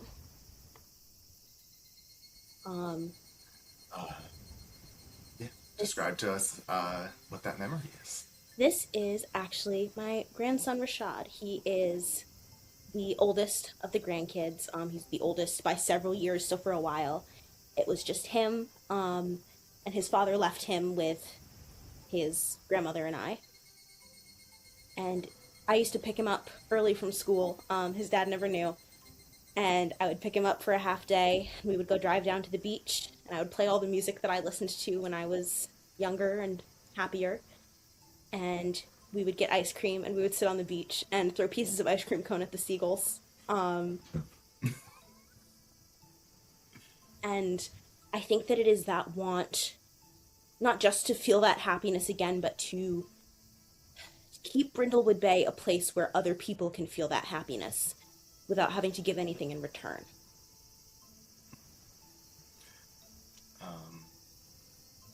So that's still, I believe it's just a mixed success. Because that just gets you up one level.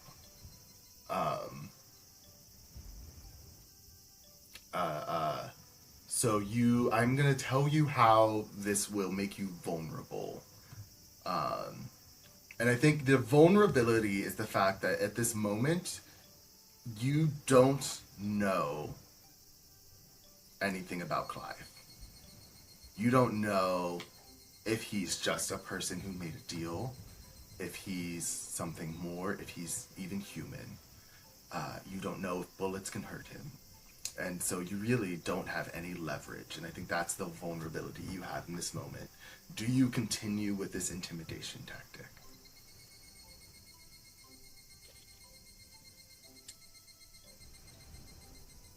I mean, I don't know what else to do.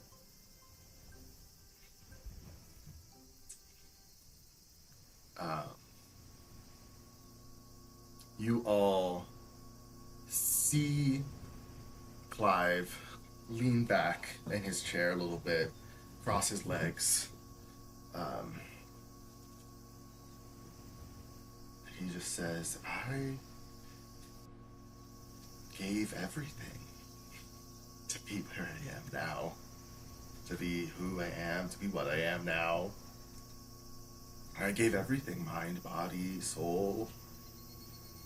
It's glorious. I'm very happy I did it.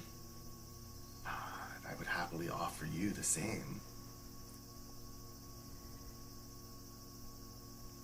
So there is Chance to no speak. Clive, it's just you. There was a Clive at one point. Many years ago, he was a part of a faction of some order of clerics who studied my dimension, the Eldritch dimension. Some of them factioned off, and instead of studying it, wanted to control it and wanted to gain from it. You met someone else who was in it. Oh gosh, what was his name? Dane. Dale? Dale? Yes.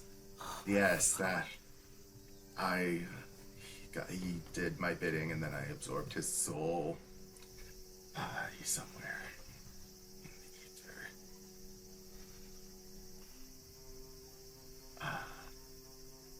But Clive was more useful. I could kind of keep.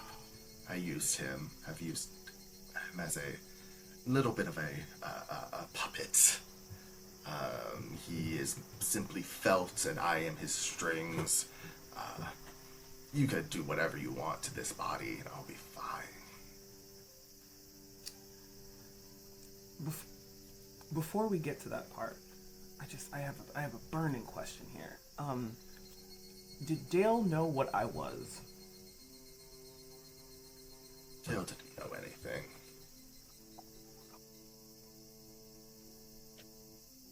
So, what's the game then? You come out here to play, convincing people to make deals. You are the one with the strings and the sticks, and we all are what to you? Some of you are entertainment. Those of you that are entertaining, at least. Some of you are fodder, if you get in the way enough. Some of you are snacks. Souls and essences for me to absorb, to gain strength, and to garner power. And while we have this moment, I want to thank you for closing up that seal years ago. You let me in a little bit, but you closed it up for the most part. So I've gotten full reign of the place. Did have to, spend the last 50 years kind of digging my roots, getting, burying underground, before, I came up to sing my song, have one final 11 o'clock number.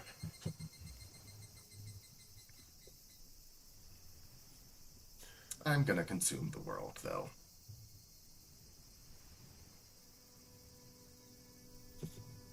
Okay, so do it, then. What are you doing? What is all this? I'm not done having fun yet, Jojo. This world is so much fun.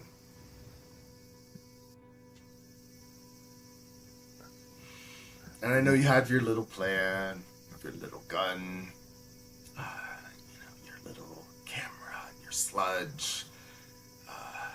But you don't have all the answers. You don't have any answers, really. Like I said, you can kill this body, destroy it, rip it to shreds. But I'd still keep floating around. But there's a piece of you in this body, right? Right. You have some foothold in this creature that you said you've absorbed its soul, so you're in this, partially, right? As I am with anyone who's made a deal with me. He looks at Honey. Well, I don't know much, you're right. We haven't gotten much answers, you're right, but this group does one thing, and it's learn how to get creative. Honey, can you knock him out, please? And Honey's gonna pistol whip him. With a shotgun. Shotgun whip doesn't have the same ring to it. I think, you butt him in the back of the head with the shotgun, and he crumples. And the buzzing you didn't realize was happening quiets. The buzzing in your ears quiets. Have an idea, but it's a fucking long shot. I've got an idea, and it feels like a bad one. Great, we can compare notes. Okay, based off of the book that we got from the library, this thing has too much of a foothold in our plane to be able to properly just shunt it out. If we threw Clive in, it wouldn't matter because he has all of these roots in other places. I think we need to rig together, try to make and re-engineer the same circle, the same thing that bound that rift closed. I think we have to make a version of it on Clive to draw all of its pieces into one place that we could just lock it. I have pieces of the old ritual. I have all of Indy's notes. I don't know if it would work. I don't know if I'm well studied enough to do it, but it's the only thing I can think about. I think it's worth a Sounds try. as good as anything else we could do. Honey, what were you thinking? I know its name. You shouldn't. That is. I knew one thing from Indy's journal. It's that you never say that name out loud. And I haven't. But it could be helpful in inscribing on the circle if we could use it to somehow make it a binding. You know? I know that's how you call it to you. If we have the binding ready, then... Okay. We can use Clive's body or what's left of it as a vessel maybe, and put the binding circle directly on his... God, I hate to say it, but on his skin. I mean, there's gotta be some artsy little tattoo shop around here or something. Hey. And kind of holds up a finger. And it kind of like touches the thing again and it sizzles. Listen, if you have the language, I've got the Magic touch. Yeah, I heard that about you. Let's get this guy fucking out of here then. I don't know how we're gonna sneak him out or what we're gonna do with him, but we... Okay. Any other ideas, by the way? This is really just me working on the fly. If anyone has, like, a secret third plan, I'd love to hear it. Dan, fire alarm? Did we pass one? Yeah, there's one in the break room. Cool. Yeah, wait. Before he pulls it, he's like, hey, let's get ready to... I don't know, Weekend at Bernie's this, alright? I'm gonna go pull the fire alarm. I'm gonna take off my trench coat and put it around him. Mm-hmm. Does anyone have sunglasses? Does he have any on his desk? Yeah. I think Honey's regular glasses are pretty tinted. Yeah. Honey has transitionals, yeah. Yeah, I'll say, yeah, you weekend as Bernie's him, pull this fire alarm, and then do you just rush out of here? Cool. I'll say, yeah, you cause enough panic with this fire alarm. There's people rushing out from the lobby. You can hear people clambering down the stairs that you're able to, I think with enough of you kind of shouldering the weight of Clive, and maybe someone with a hand on his neck, kind of like, you know, making sure his head is up as you carry him through the lobby and out into out front. Where are you taking him? Underground, baby! Where it all freaking started. Put his ass in the pothole. You're going in the hole. Go ahead, get in since your ass wanna act Eldritch. Are you going to, similarly how I asked you a couple seconds ago, are you going to try and bring him through the middle of town to the manhole cover in front of, or are you going to go through the service tunnels? I feel like this is a service tunnel type of job. Yeah, we don't Yeah. As much as I would love to have the mayor watch us stuff this man through the manhole in the middle of town, I don't want anyone stopping us from what we're doing. We can just shout, it's for a book, it's for a book, it's for a book. That's true. I'd be willing to The do third that. time you say it, the feds just show up now. Your computer has been claimed by the FBI at this point. Well, I don't know what that is, so. The FBI or a computer? I was about to say the FBI was around. No, I know the computer. I was like, J. Edgar Hoover had been around for a little bit. Unfortunately. But you get to the service tunnels. There is like a chain with a padlock. That I think you just happen to have the key because you go down here so often. You just have gotten a key made for it. Yeah. So you're able to quickly get in there. As you've like made your way across this storm, or this what was just kind of a light mist of rain earlier has now become a storm. As wind whips up, and you can see lightning and thunder clashing once more. And I think you all see now in the distance, flash of lightning, shadow of a hand coming out of the ocean. More, the hand is further up. You all see that through That's the what storm. I saw before, but it was further down. Well, that means we're doing something right? If it's bad, if we were being bumblefucks, then he wouldn't do anything. So let's move. Jojo, I want you to roll sensitivity for me. Okay. Oh no. Hello? 8. 8. You get a feeling that you can understand something more about this shadow, but it will worsen this effect on your eyes. Yeah, do it. Whatever that is, This glyph glows green in your vision as an innate knowledge comes into you that this shadow you're seeing isn't something reaching from the depths. It isn't something that is here. It is something pressing in from the outside. This is a handprint on the glass of a snow globe.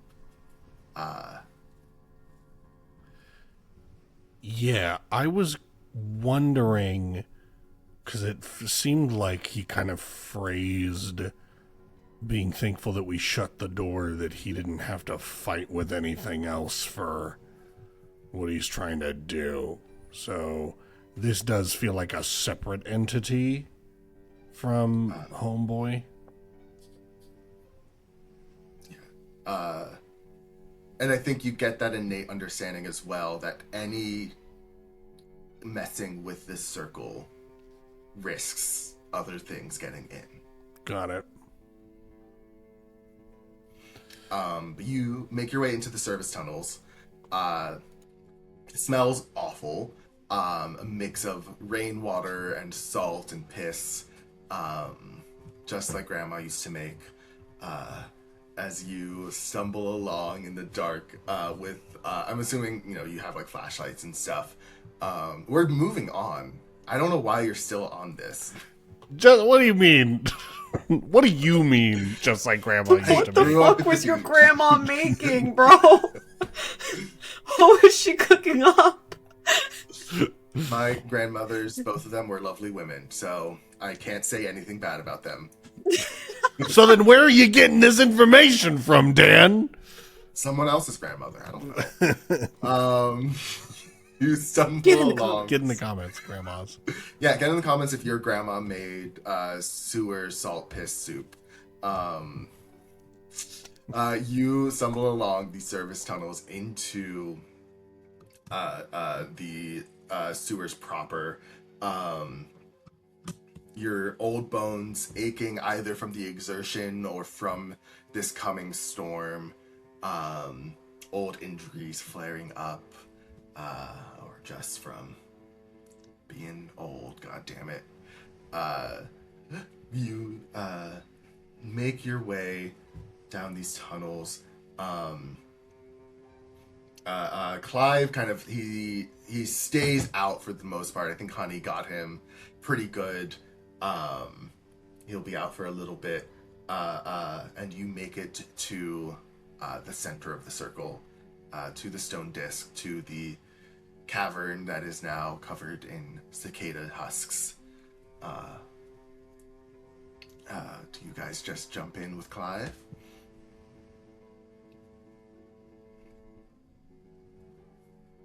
Yes. And as we're jumping in, I think Elle is just starting to rattle off what she's thinking and what she's trying to plan.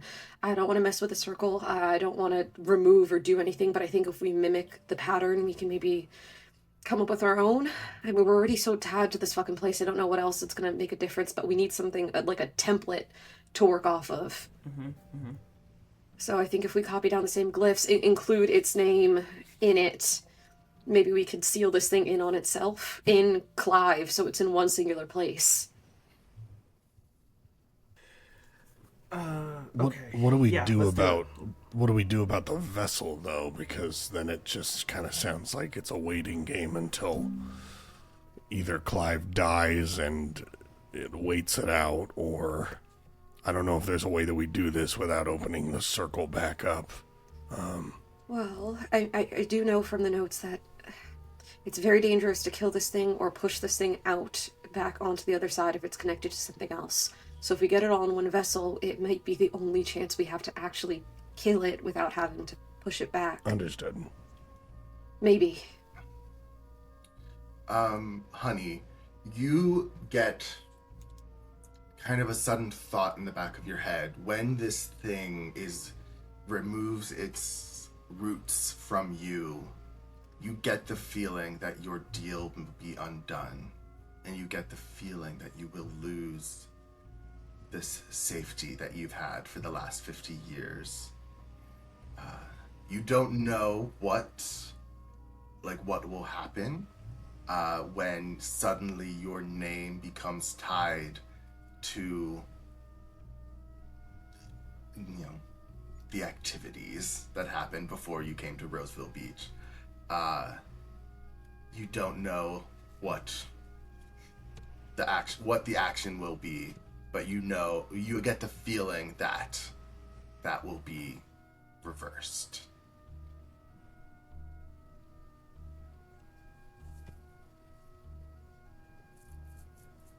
I've lived a long life as a free woman.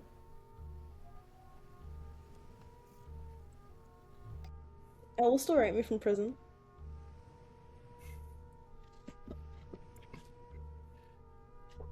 I hope. You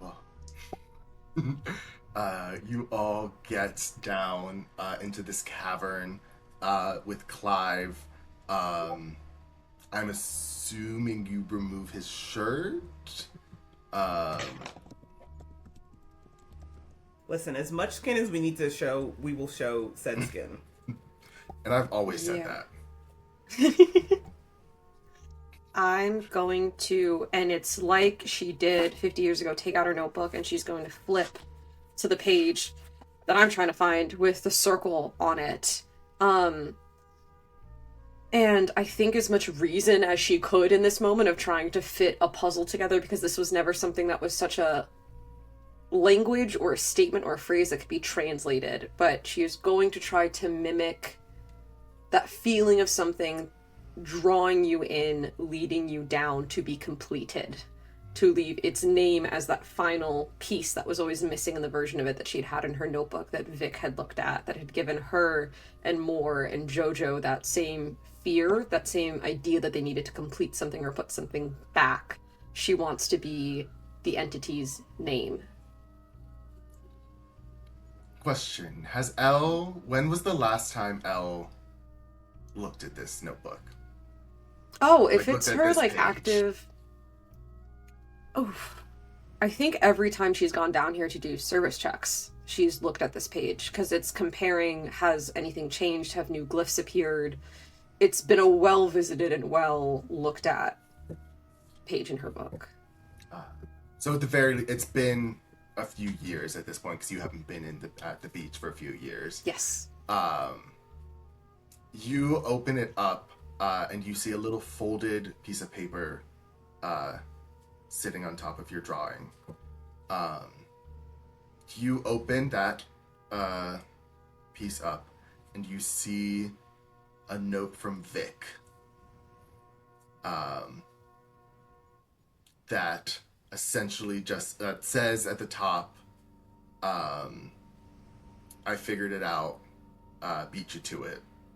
And has a breakdown of, not because again this isn't necessarily a one-to-one English language, but of this series of glyphs invoke this feeling, this series invoke this feeling, and with this, you think you can structure together a sentence? Oh.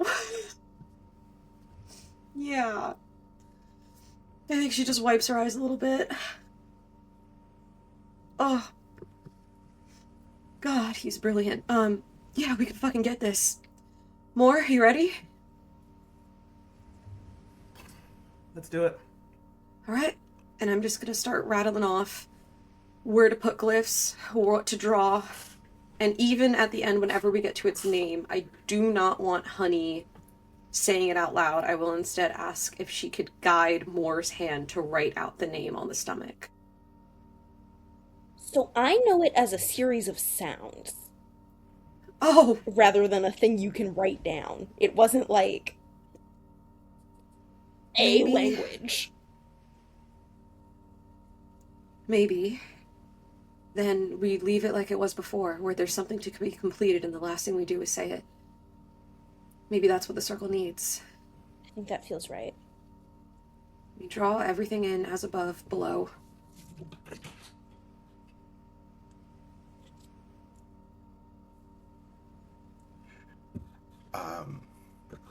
As Elle, you're kind of directing with your new knowledge of this language. More, you're doing the drawing. Jojo and Honey, I think you guys are maybe holding Clive down a little bit because he does start to wince and writhe as you are, burning him with an acidic finger. Which is, doubt feels good. Have never done it myself, but what is going through, as you come to completing this ritual, what is going through everyone's minds? What is kind of the thought that floats above all others, even more so than like focusing on this language, focusing on this writing? What is that thought that just sits on top of all of it?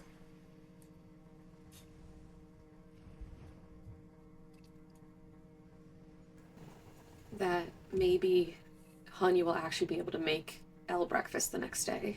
That maybe they're all going to be able to live a little bit more after this.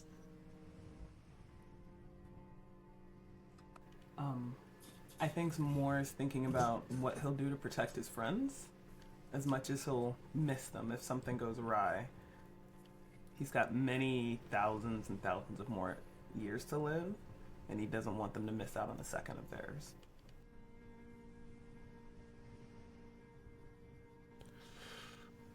Jojo, knowing that there is something on the other side waiting to poke a hole through whatever thinning place that we create in this moment, I think is kind of sitting back a little bit in this plan because he sees how on top of it everybody is, and he knows that whatever that darkness is that we're going to have to stare into when that door opens back up,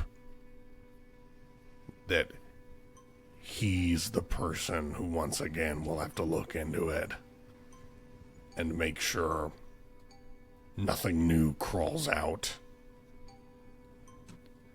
and thinks about the inscription on his camera about lighting the way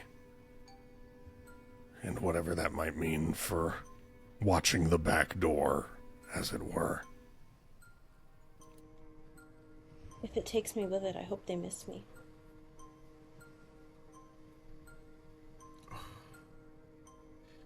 Jamie with the slam dunk. Oh. That's a football metaphor, right? Mm-hmm. Yeah, go Knicks. Do you know what defenestration means? Because that's what I'm thinking about for you right now, Jamie. I do. It's my favorite word.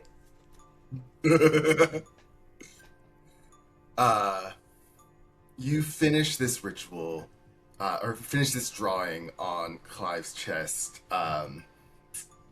You see it, that you leave an empty space in it, or you said you complete it and the empty space is the word you say out loud. That. number 2. Okay. And yeah, you complete it, and I think you all stand above this. Your, the feet covered in the husks of cicadas. Clive, who seems to begin to be waking up from being knocked out, making his way through this pain. How do you finish it?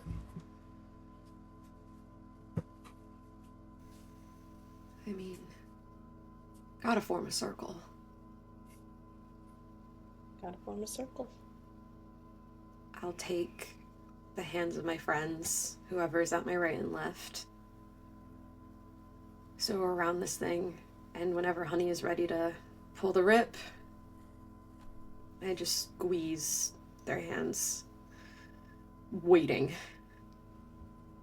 I think the series of sounds it's not a thing that you would think a human mouth would be able to make. When Honey hears it, it's like whale song and shipwrecks and this sinking, deafening silence that it must sound like thousands of feet underwater. And I think that it looks almost physically painful for her to say it, but she holds on to you real tight. Knuckles white from holding on so bad, eyes rolling back, head looking straight up,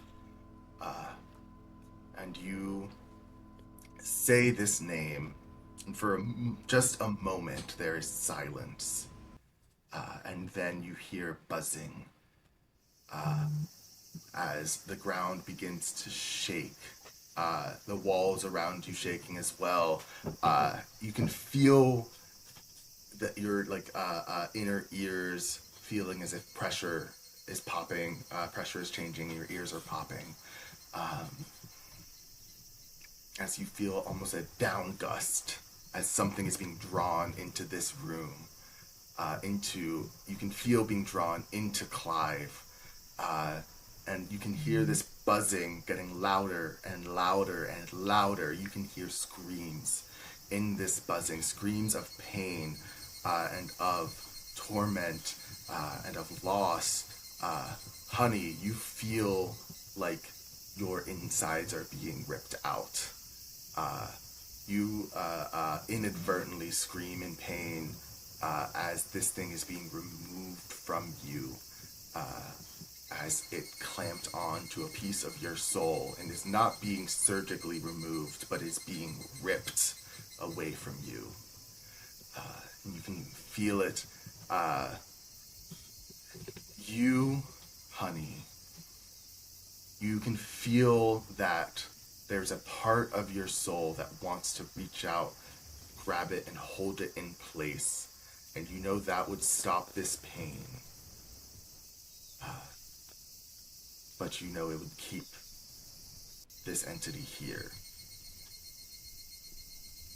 Do you try and resist and move through this pain? I have to.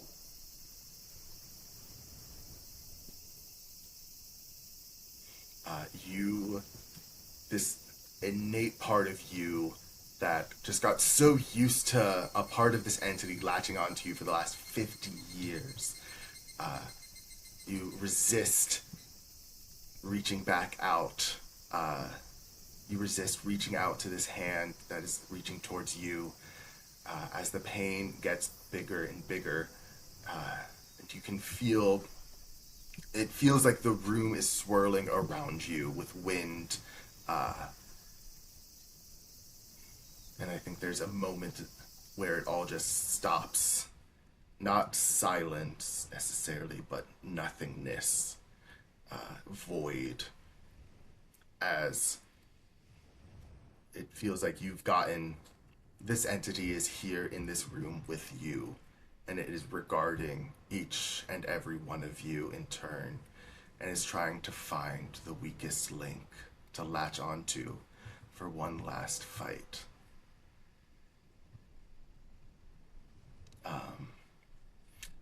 in this moment, I would like each of you to individually message me who you think the weakest link of this group is at this moment. No, no, Holy no, shit. no. Damn, I'm gonna no. kill you. Okay, wait.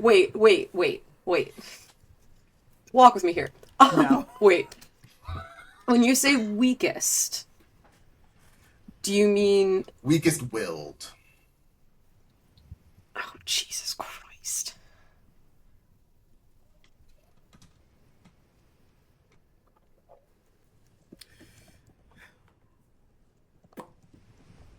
Oh, no.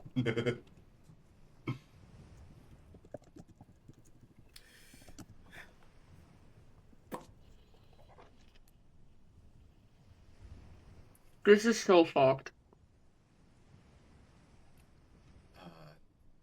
There's that moment, that nothingness, that void, as you feel being reached out to. Jojo. You can feel, for just a moment, something enveloping you.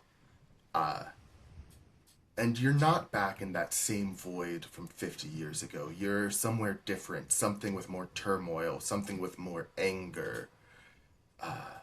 As you hear a voice say to you, Jojo, I know you have things that you wish for. Things that you wish were different, things that you wanted to change.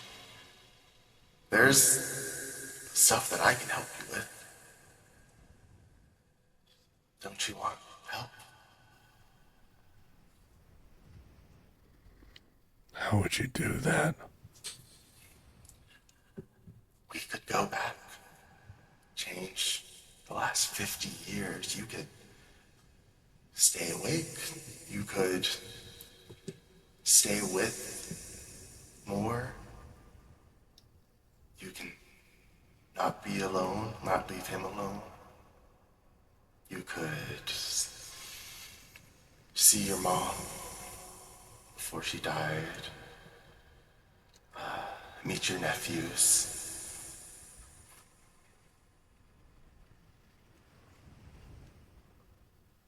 See the world and how it's changed. What would it do? What would happen to this? The way that my friends are and the lives they've lived. That depends.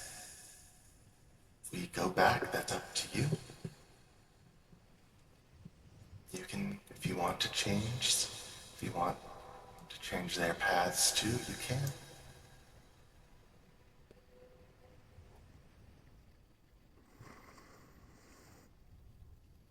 Endless possibilities. How can you do all this? Like I've said, you're all just playthings. And this world is my sandbox, and if I want to make a castle, I'll make a castle, or I'll tear it down.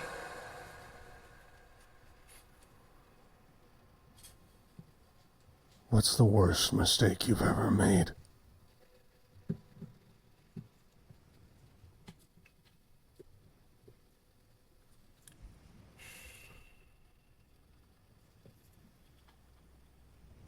You feel for a moment that you've caught this entity off guard.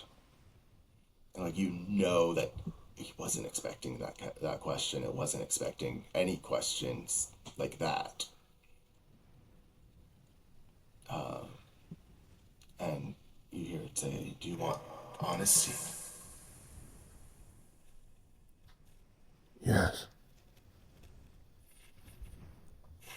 Worst mistake I made was letting you all come back together.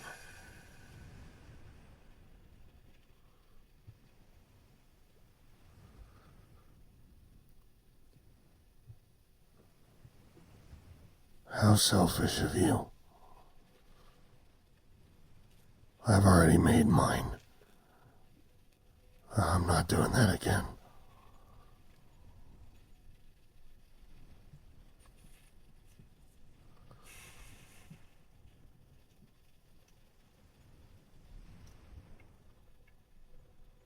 you sure you can undo those mistakes?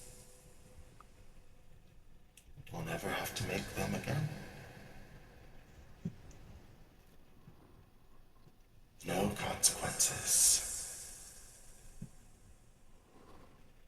No knowing what lies beneath it all.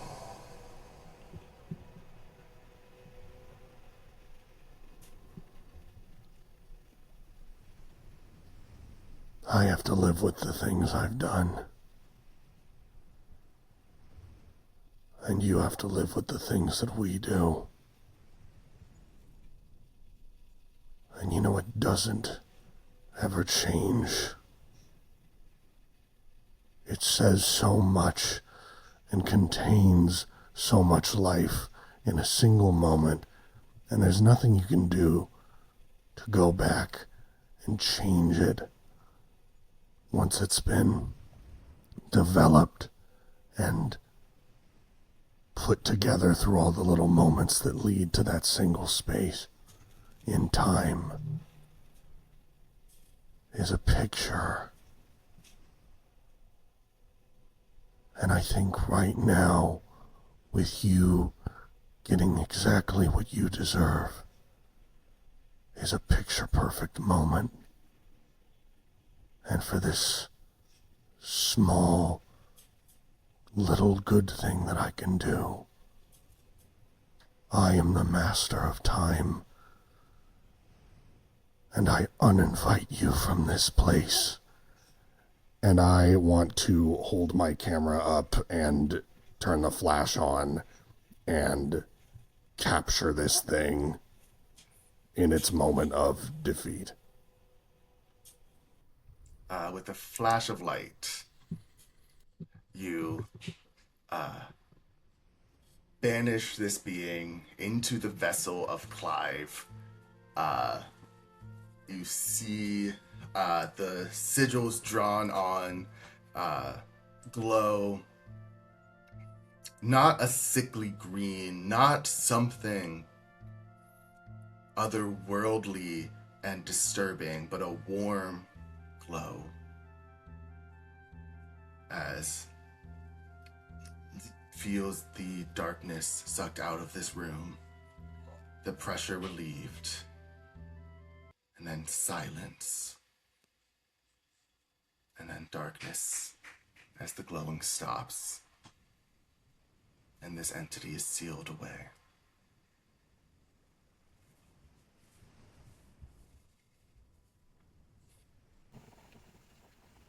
Is everyone okay?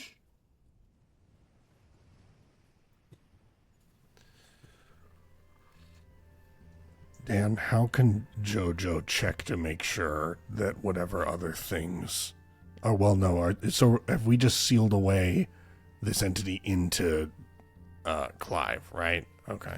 Yes. Got it. It's this whole other part we gotta do? Okay. I mean, this is the easy part, right? Yeah, we can call it that. Oh, Are you guys fine? I'm okay. Honey's gonna wipe a little blood from her nose and go, never better.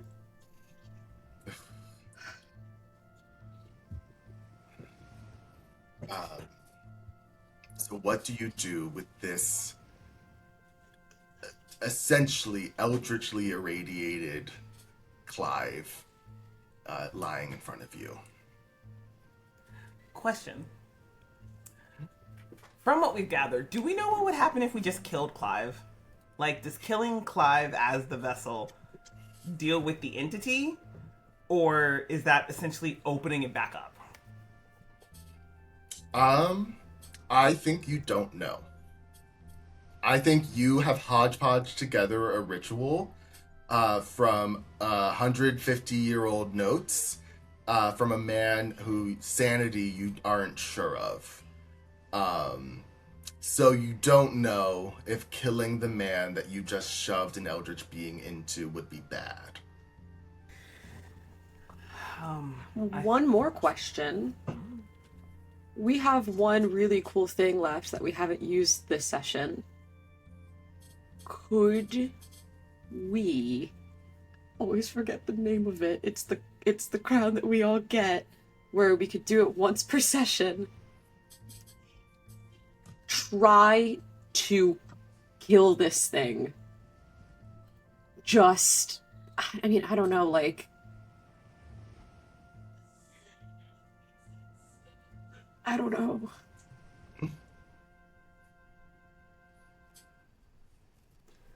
Dan, what does putting on the thing do again that we all put on? The crown. Are you talking about doing the I remember when move, or? Yeah, I thought there was some other move that we got like once a session or something. I don't Is that the I remember when move? Oh, sorry. Yeah, that's the once per session is you can bump up, you can make an auto success, by being like, I remember this time, that something similar happened. There's also the theorize, which is what last time you guys did. Yes. You put on the Yes. crown to do that. Yes. Yeah. If you would like, you could theorize right now if you want to come up with a theory, and then roll for it. That's what I was gonna ask if we could Yeah. try. Are we allowed to combine the theorize and the I remember when?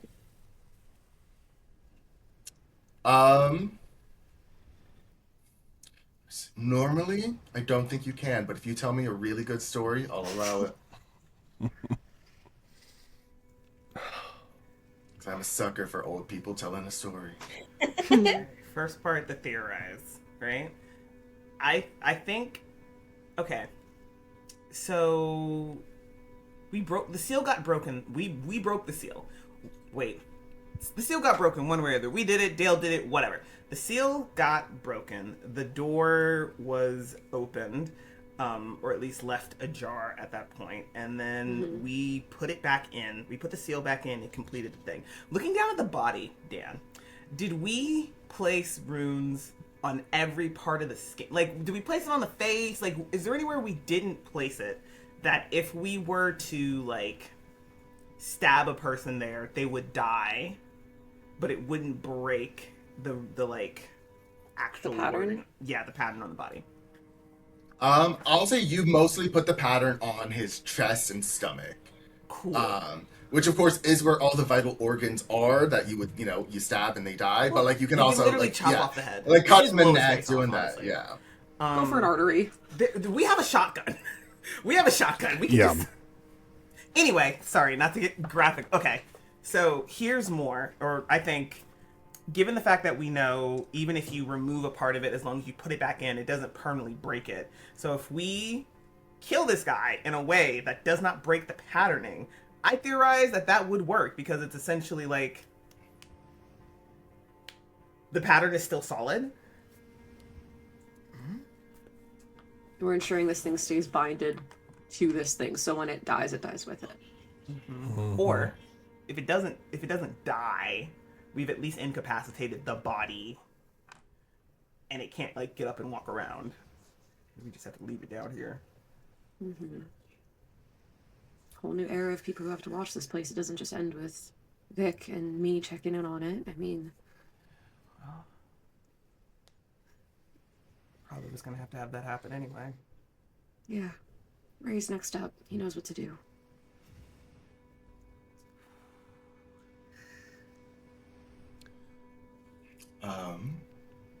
Is that your theory? That either it kills the creature with the body, or because we don't break the symbols, it just traps the entity inside of the body, and people are just gonna have to keep checking on it, and if it needs to be redone, it gets redone. I'm gonna call this, since we're kind of doing this a little bit, we're doing this a little bit outside of normal rules. I'm gonna call this just a straight 2d6 roll. And I know that's homophobic of me because it's Pride Month and nothing should be straight, but it's gonna be a straight 2d6 roll. Who wants to do it? Oh god, okay.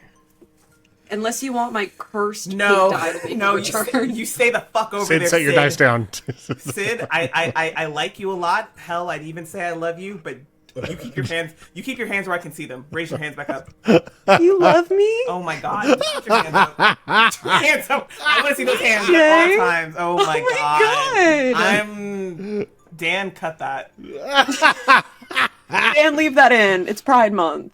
Dan, I've got darker skin. Listen to me. I don't know.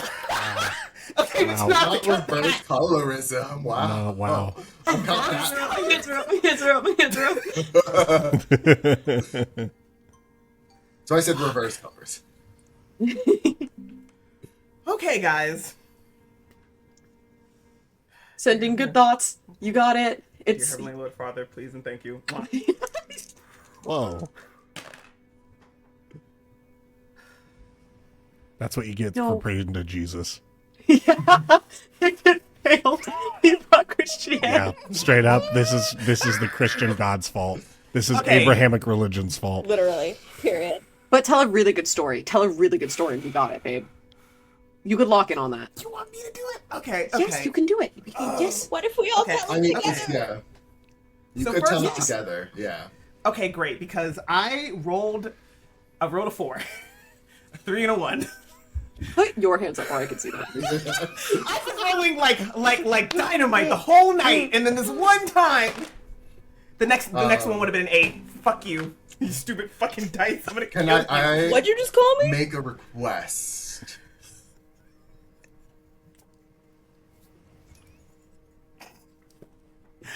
Oh! We're unplugging the machine. We're plugging it back I got it in. immediately. Yeah. Immediately. We're unplugging the machine and we're plugging it back in. So- I have a request for a story that I would like you guys to tell for this to become an auto success. And that's a story of where the 4 of you overcame something through the power of your friendship.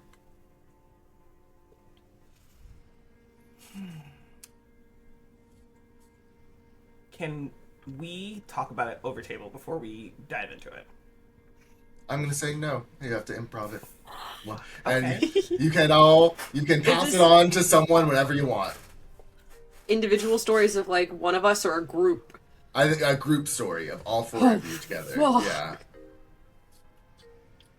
Or if you'd like to describe, how about we can do this? This is the time you overcame something as a group, the power of friendship, and you'll just each describe your perspectives for it. I have a pitch. We are a ragtag, runaway, have stolen, have been in weird places group of people who 100% did not get jobs immediately when we made it to Roseville Beach. And I think there was probably months of really tight rents and of job applications surrounding a table together and splitting grocery bills and cutting out coupons from newspapers. And I think the first thing, if it is okay, that Elle thinks about is probably the first night that they realized that they were going to be properly late on a rent payment and what to do about it. And through putting their heads together, through whether it was, I don't know how everyone contributed to it. I think Elle, it was the first time that she really knew that these people were her people, when everyone was so willing to stay up together and figure out how they were going to get through the next few months. I think that to raise money for this, Honey went every afternoon for a week and sat out on the dock where the ferry comes in with her guitar and collected like ones and quarters from tourists, playing the same 6 songs over and over again. Give me one song. What are one of the songs that she played? I think that the song was Light My Fire by The Doors. Oh, yes. The time to hesitate is through.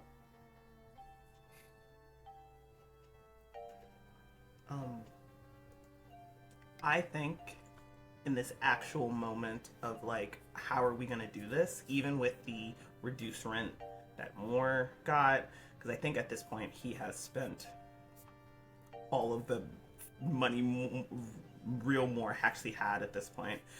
And I think he roamed around looking for the most well-to-do looking like tourists, the few that would come in and out, and using his like innate mastery of his body would steal from them, would pick their pockets, would do what he had to, and I think, given the nature of people that would come and visit and stuff, he didn't get all of it. I think it was all a great big, but he got enough to the point where it was like, how did you do this?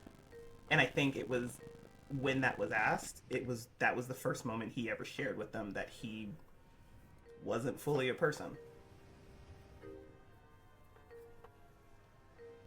I think Elle, before working at the community center, because she had no references and no one to actually understand that she was very capable and could do repairs and could help out with the gardening in the back, would show up door to door asking if there was something wrong with anybody's plumbing, if anyone needed quick carpentry jobs. She would be out from the AM to the PM, sun up to sundown, coming back to the house covered in oil and gross stains, smelling like awful, awful sewage backup. But she would offer services wherever she could find. And then when that didn't work, she would fly about, following more probably, and seeing if as a bird she could pick up coins and things that people would drop.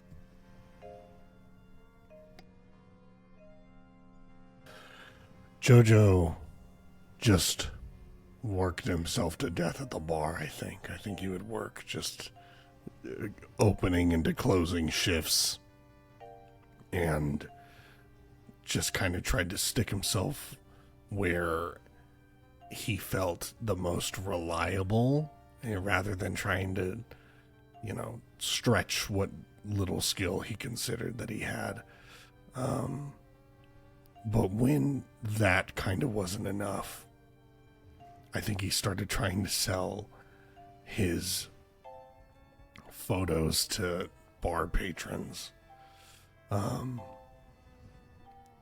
Can someone remind me the name of our landlady? Mrs. Langford. Mrs. Langford. I don't know if Jojo would have ever told anybody this, because I think there was this, he wouldn't want it to take away from the camaraderie and the overcoming of this obstacle together. But I think in reflecting in early on into Jojo becoming a part of this house and feeling like these people kind of took him in and made him feel safe, I think the only person that he got to buy a photo was Mrs. Langford. And it was probably just some photo of us as friends, and just had me put it up in our own home and kind of quietly helped us out a little bit. And he never wanted that to take away from it, but that's still part of it, that like they were creating a safe space for him. She made a safe space for us and gave us a little bit of a leg up to keep going on from there. You all have this momentary reminiscence of that time of putting your heads together and figuring it out, as you are now putting your heads together and figuring out what needs to happen to make sure everyone is safe, make sure everyone here is safe, and everyone you care about can live long, healthy lives.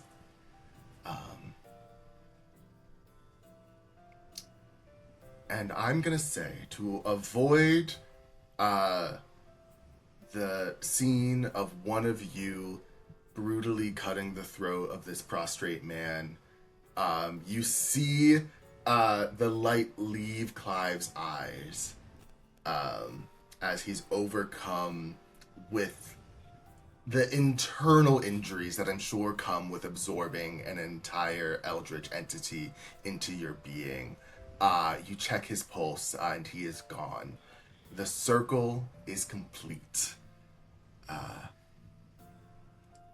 And Now, Clive, this entity whose name will hopefully never be said again, are what lies below this quaint beach town.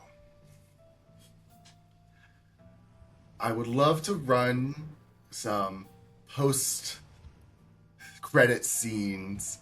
Jojo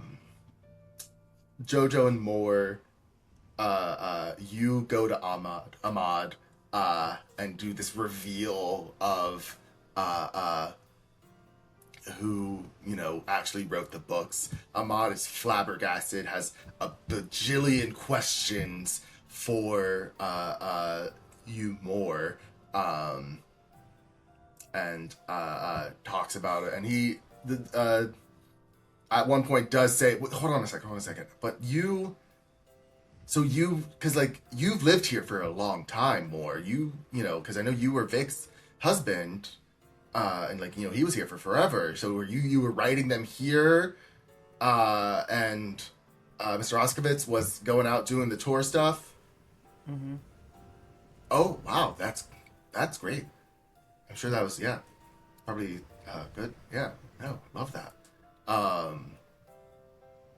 And he says, if you ever need help on your next book, your next project, I've done a lot of research on occult and eldritch entities, and knowing about these eldritch languages and things like that, and rituals and all that. If you ever need help with figuring that out, I'm your guy.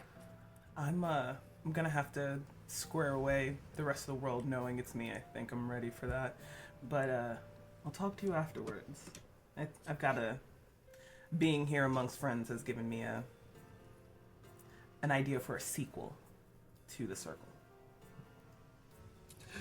I would love to know from Honey, what does Honey do?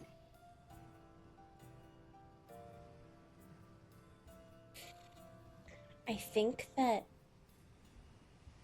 first thing she does, actually, is call her grandson. It's still not too late on the West Coast, and ask him if he would mind taking a more permanent role in running the record store in New Mexico.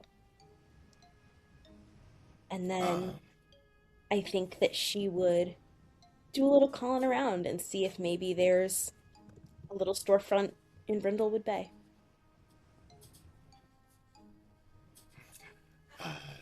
You, I think, find that there's an empty storefront that is up for rent, right in the middle of town, right next to the camera store. Well, yeah. Then I think, as this is a little bit more of a long-term thing than an immediate post-credits scene, but Beehive Records is open by the end of the summer. You're franchising out. 2 locations, watch out! Yeah. And what does this mean for Honey and Elle?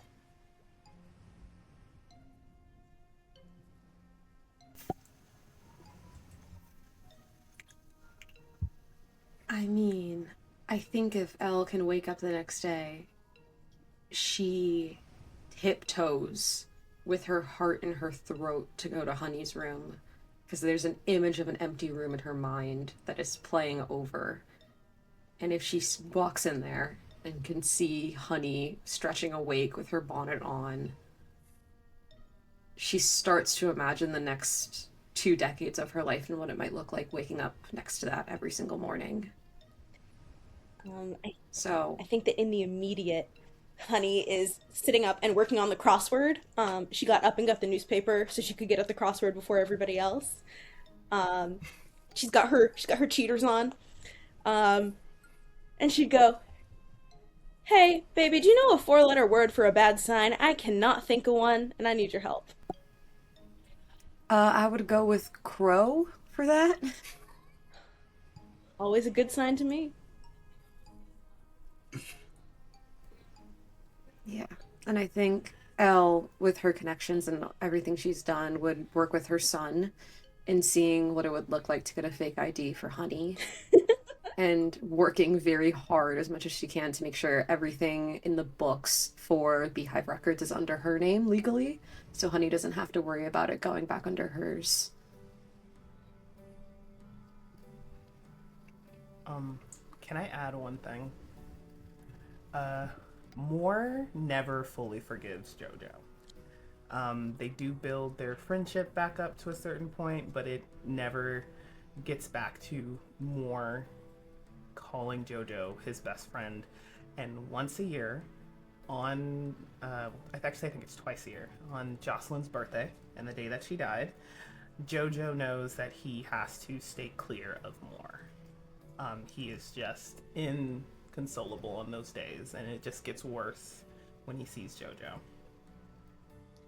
On those days, JoJo's invited over for dinner.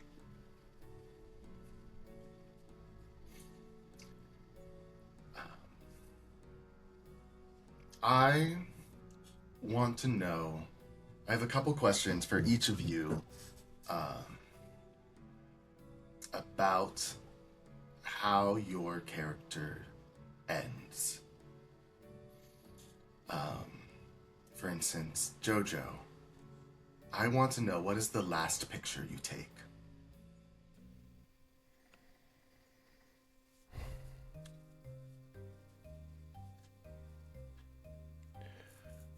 I think the last picture I take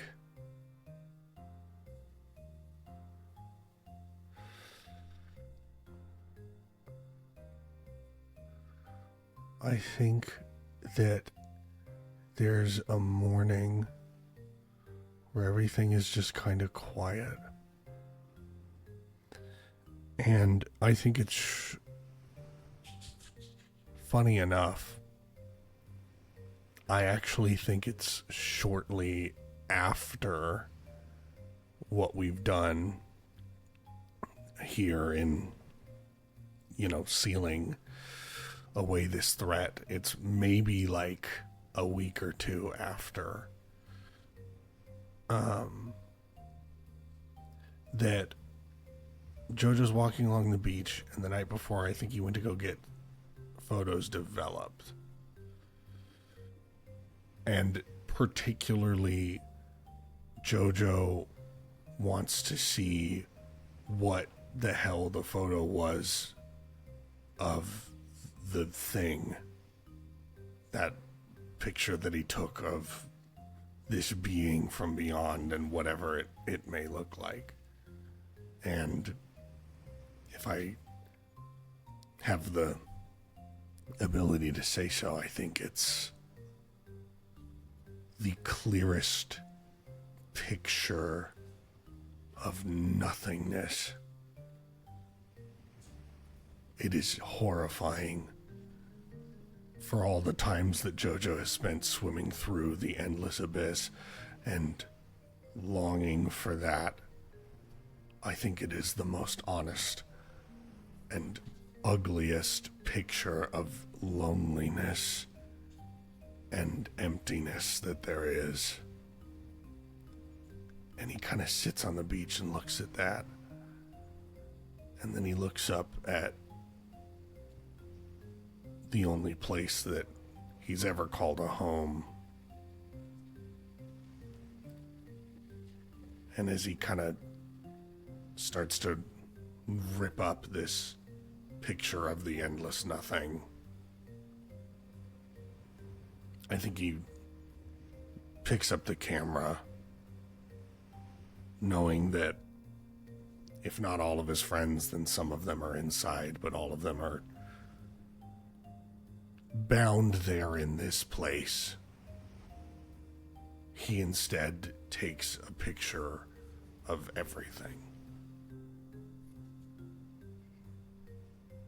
And then I think he puts the camera away because it's not his. And he needs to go find something that's his.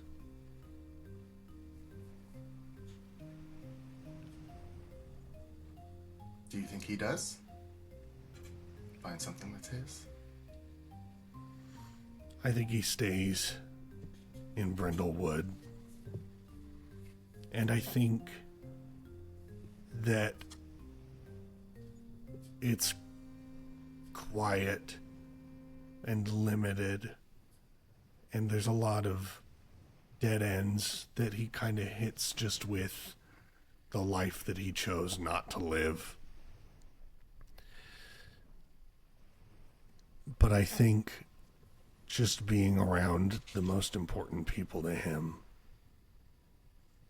and kind of just finding out things that he likes, it's almost like the baby steps of living. But yeah, I think he makes a little something that he hopes more is proud of. That he hopes does whatever little it can to make up. And it's not a lot. But by the end of it all, I think he can say that he lived.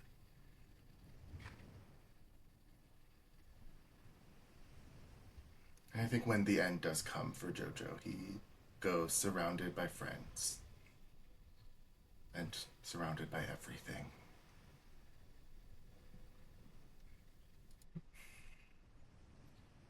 More. I would like to know about the last time that you were more.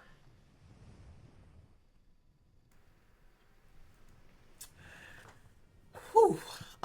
Well, given the nature of what he is, I think the last time he is more is after he's... I think it's maybe 6 months after the last of his friends, his family, dies. He's kept himself pulled together, not wanting to leave any of them until they were gone. And he calls Ray. He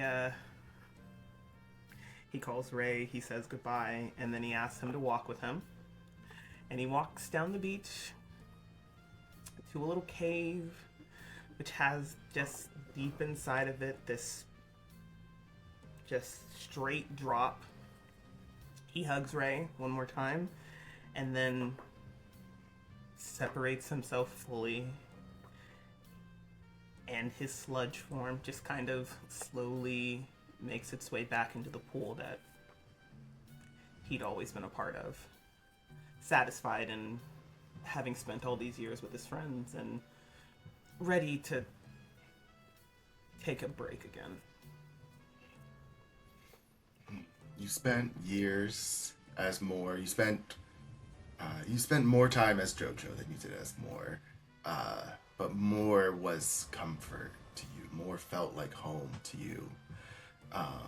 And as you separate yourself from him, you can feel you embracing Ray, and you can feel more is embracing you also as you let go. Like an old friend hugging just a little bit longer and not wanting to let go, but finally letting go.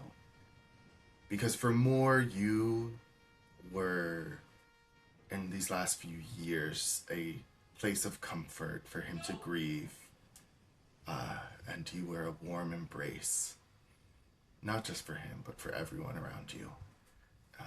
And I think we see more and Ray, as you have left them, still embracing and more crying.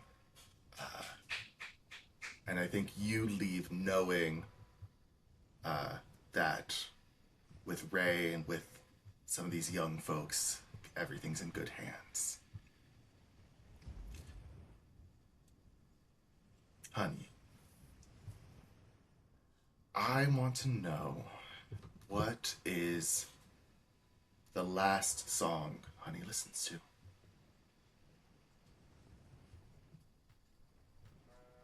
I actually thought about this one. Because I think that First of all, I don't think she stays in the bungalow, if I'm being perfectly honest. She cannot get up and down all them stairs. Um, but I think that there is like a little one-bedroomy apartment behind the record store that she moves into. And maybe with Elle. Oh yeah. Then I think their home is always full of music. I think that there's always a record on, the radio is always playing.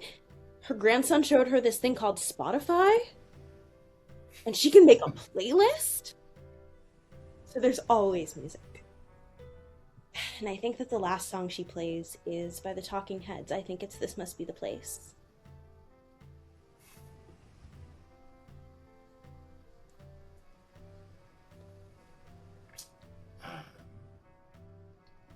And I need to know, is Elle listening to this song with you? Always. Without her, what's the point? She's always the song.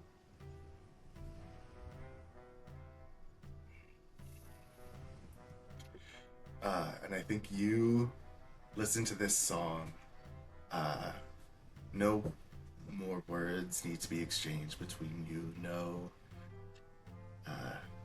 grand gestures need to be done. Just a hand in a hand and a head on a shoulder. Just a safe place to land. And I think when you do go, you know that whatever song you've been singing is going to live on with Elle for as long as she does. And it's going to live on with your grandkids. And when, some of them have started having grandkids, and, there's, I think Honey knows that her name is going to live on forever in those people she loves.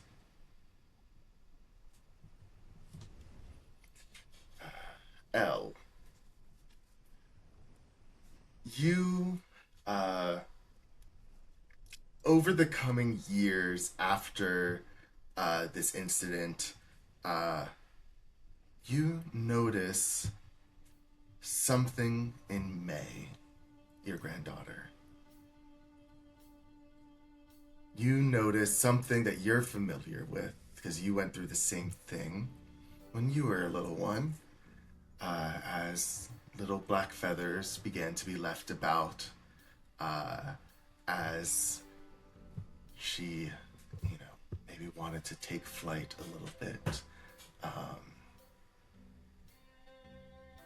And I think you are there to guide her hand, knowing that this gift is not genetics. It's not passed down because of DNA or because of science. It's passed down because of family. And Ray is your son, May, his daughter. And I think that you see her learning to fly, learning to take on this gift, and you miss it. You miss the wind in your feathers. So I'd love to know, when is your last flight? I think Elle knowing that the next time she shifts will be the last one. She waits until May is a little bit older. After Honey has passed, after Jojo has passed, when she could still bother more. And she has a very serious conversation with him one morning at a coffee table. And she has a very hard talk with her granddaughter and says that she would love nothing more than to show her her favorite places to go. And she spends as long as she can flying above town, over the water, over the places she used to spy on her friends when they were on their breaks, when she scared Jojo, when she saw Moore giving Honey a coffee on her break. And she'll fly for as long as she can until her bones start to ache, until her feathers won't stop fluffing. She'll find a soft place to land back at her house.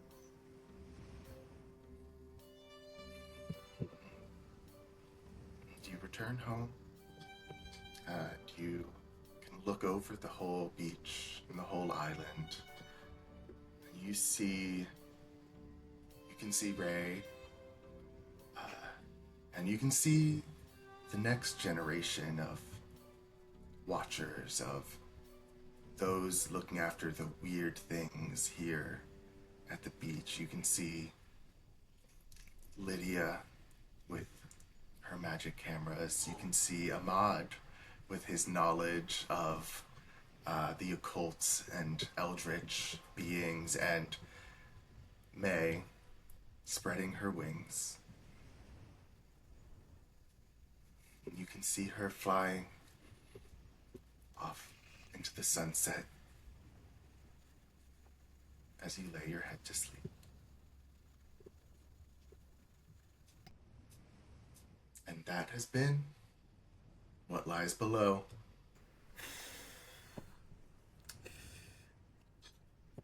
I think you need to go to hell.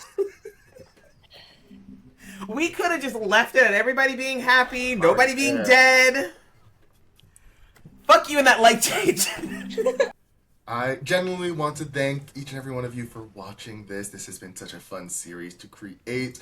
And I'm so grateful for these amazing players and for the amazing characters that they let me destroy emotionally. I would love to give each of them a second to let you know who they are and where you can find them. Let's start, VJ. Hi guys, I'm VJ Harris, emotionally devastated black trans man, and Dan belongs in hell for that. But you can find me everywhere at VJH Creations. You'll find me if you just type it in there, and that includes Blue Sky, Twitter. Please don't find me over there. Blue Sky, Twitter, Instagram, TikTok, YouTube, and as of right now, the not quite finished version of On Call is almost done as this release. It's probably got another week or so. And if you want to go and get like the pre-made, like doesn't have the layout done yet, you can check that out right now as well. It's been my absolute pleasure to be emotionally devastated and bullied by Dan. Tanner. My name is Tanner Azanero. Playing JoJo has hurt me in a way that will stay with me for a long time, in a great way. I'm so thankful to be a part of this table. And if you like hearing me talk, you can listen to the Foes and Fables actual play podcast. I love this group in this game. Sid. Hi, my name is Sid Matea. I have been playing Elle, or Lily Mae Jones, also emotionally devastated. If you want to keep up with me, you can follow me on Instagram at sid.matea or at dovebird.cosplay, where I do a bunch of fun cosplays, and we'll be working on a new Keyleth, a coupe from Dispatch, and perhaps something from Slay the Spire if I am so inspired. If you would like to come see me perform and do more things, I will be at the New York Renaissance Fair starting in August. Tickets will be up very soon, I believe, by the time this goes up, and runs all the way until October. Please come out and revel with us and have a very fun, good time. This has been so fun and such a pleasure. And Jamie. Hi, I'm Jamie. You can find me anywhere fine books are sold at Miss Jamie Sunshine. If you liked watching me perform, you can catch me in Codename Kids on Bikes, another Tiny Ghost Chef Games masterpiece. I have been the honor of being Luann Washington Jones, but you can call her Honey. All her friends do. Once again, thank all of you, my wonderful players. I'm so glad you came to this table and we had such a good time together. And I hope you all enjoyed watching this. I have been your storyteller, your ghostly host, Dan the Baker. You can find me at Dan_the_Baker wherever I want to be found. You can always find me here at Tiny Ghost Chef Games, where we'll have more actual plays, one-shots, recipes, interviews, and so much more. So as always, I've been Dan the Baker. This has been Tiny Ghost Chef Games, and we are so glad you let us haunt you. Bye-bye. Man. I want really quick. It's crazy that the last thing in the Discord is a message from Jamie saying there's no piss emoji and then an eye I roll. thought about dropping a picture. A picture of what? A picture of what? Piss emoji. What did you think? There is no piss emoji. I wish is there really no piss emoji? There's not. Why would there be a Based piss on emoji? Okay, I just meant like, is there no server I'm in that has a piss emoji? There's somewhere. I was like, surely there's a weird VJ. Yeah, no, that needs to be screenshotted and outed. You know what? I gotta go pee. I pulled it up on the internet. What? Put it up kind of quick. Not to psychoanalyze this clip art. Because I was thinking about doing. You know what? You know what? You see this over here? You see this? Okay, hang on. God, I have to pee. So I was about to say, not to psychoanalyze this clip art, but it's funny because VJ, you turned the camera around and there was another guy pissing who was leaning back, and he seems way more comfortable than this super depressed dude who you sent in the Discord. This dude, I gotta go. this dude. We'll pick up Pisses again at, we'll do 9:05. We'll pick up again. My inner pisser leans back. He's just calling for their dad. Here.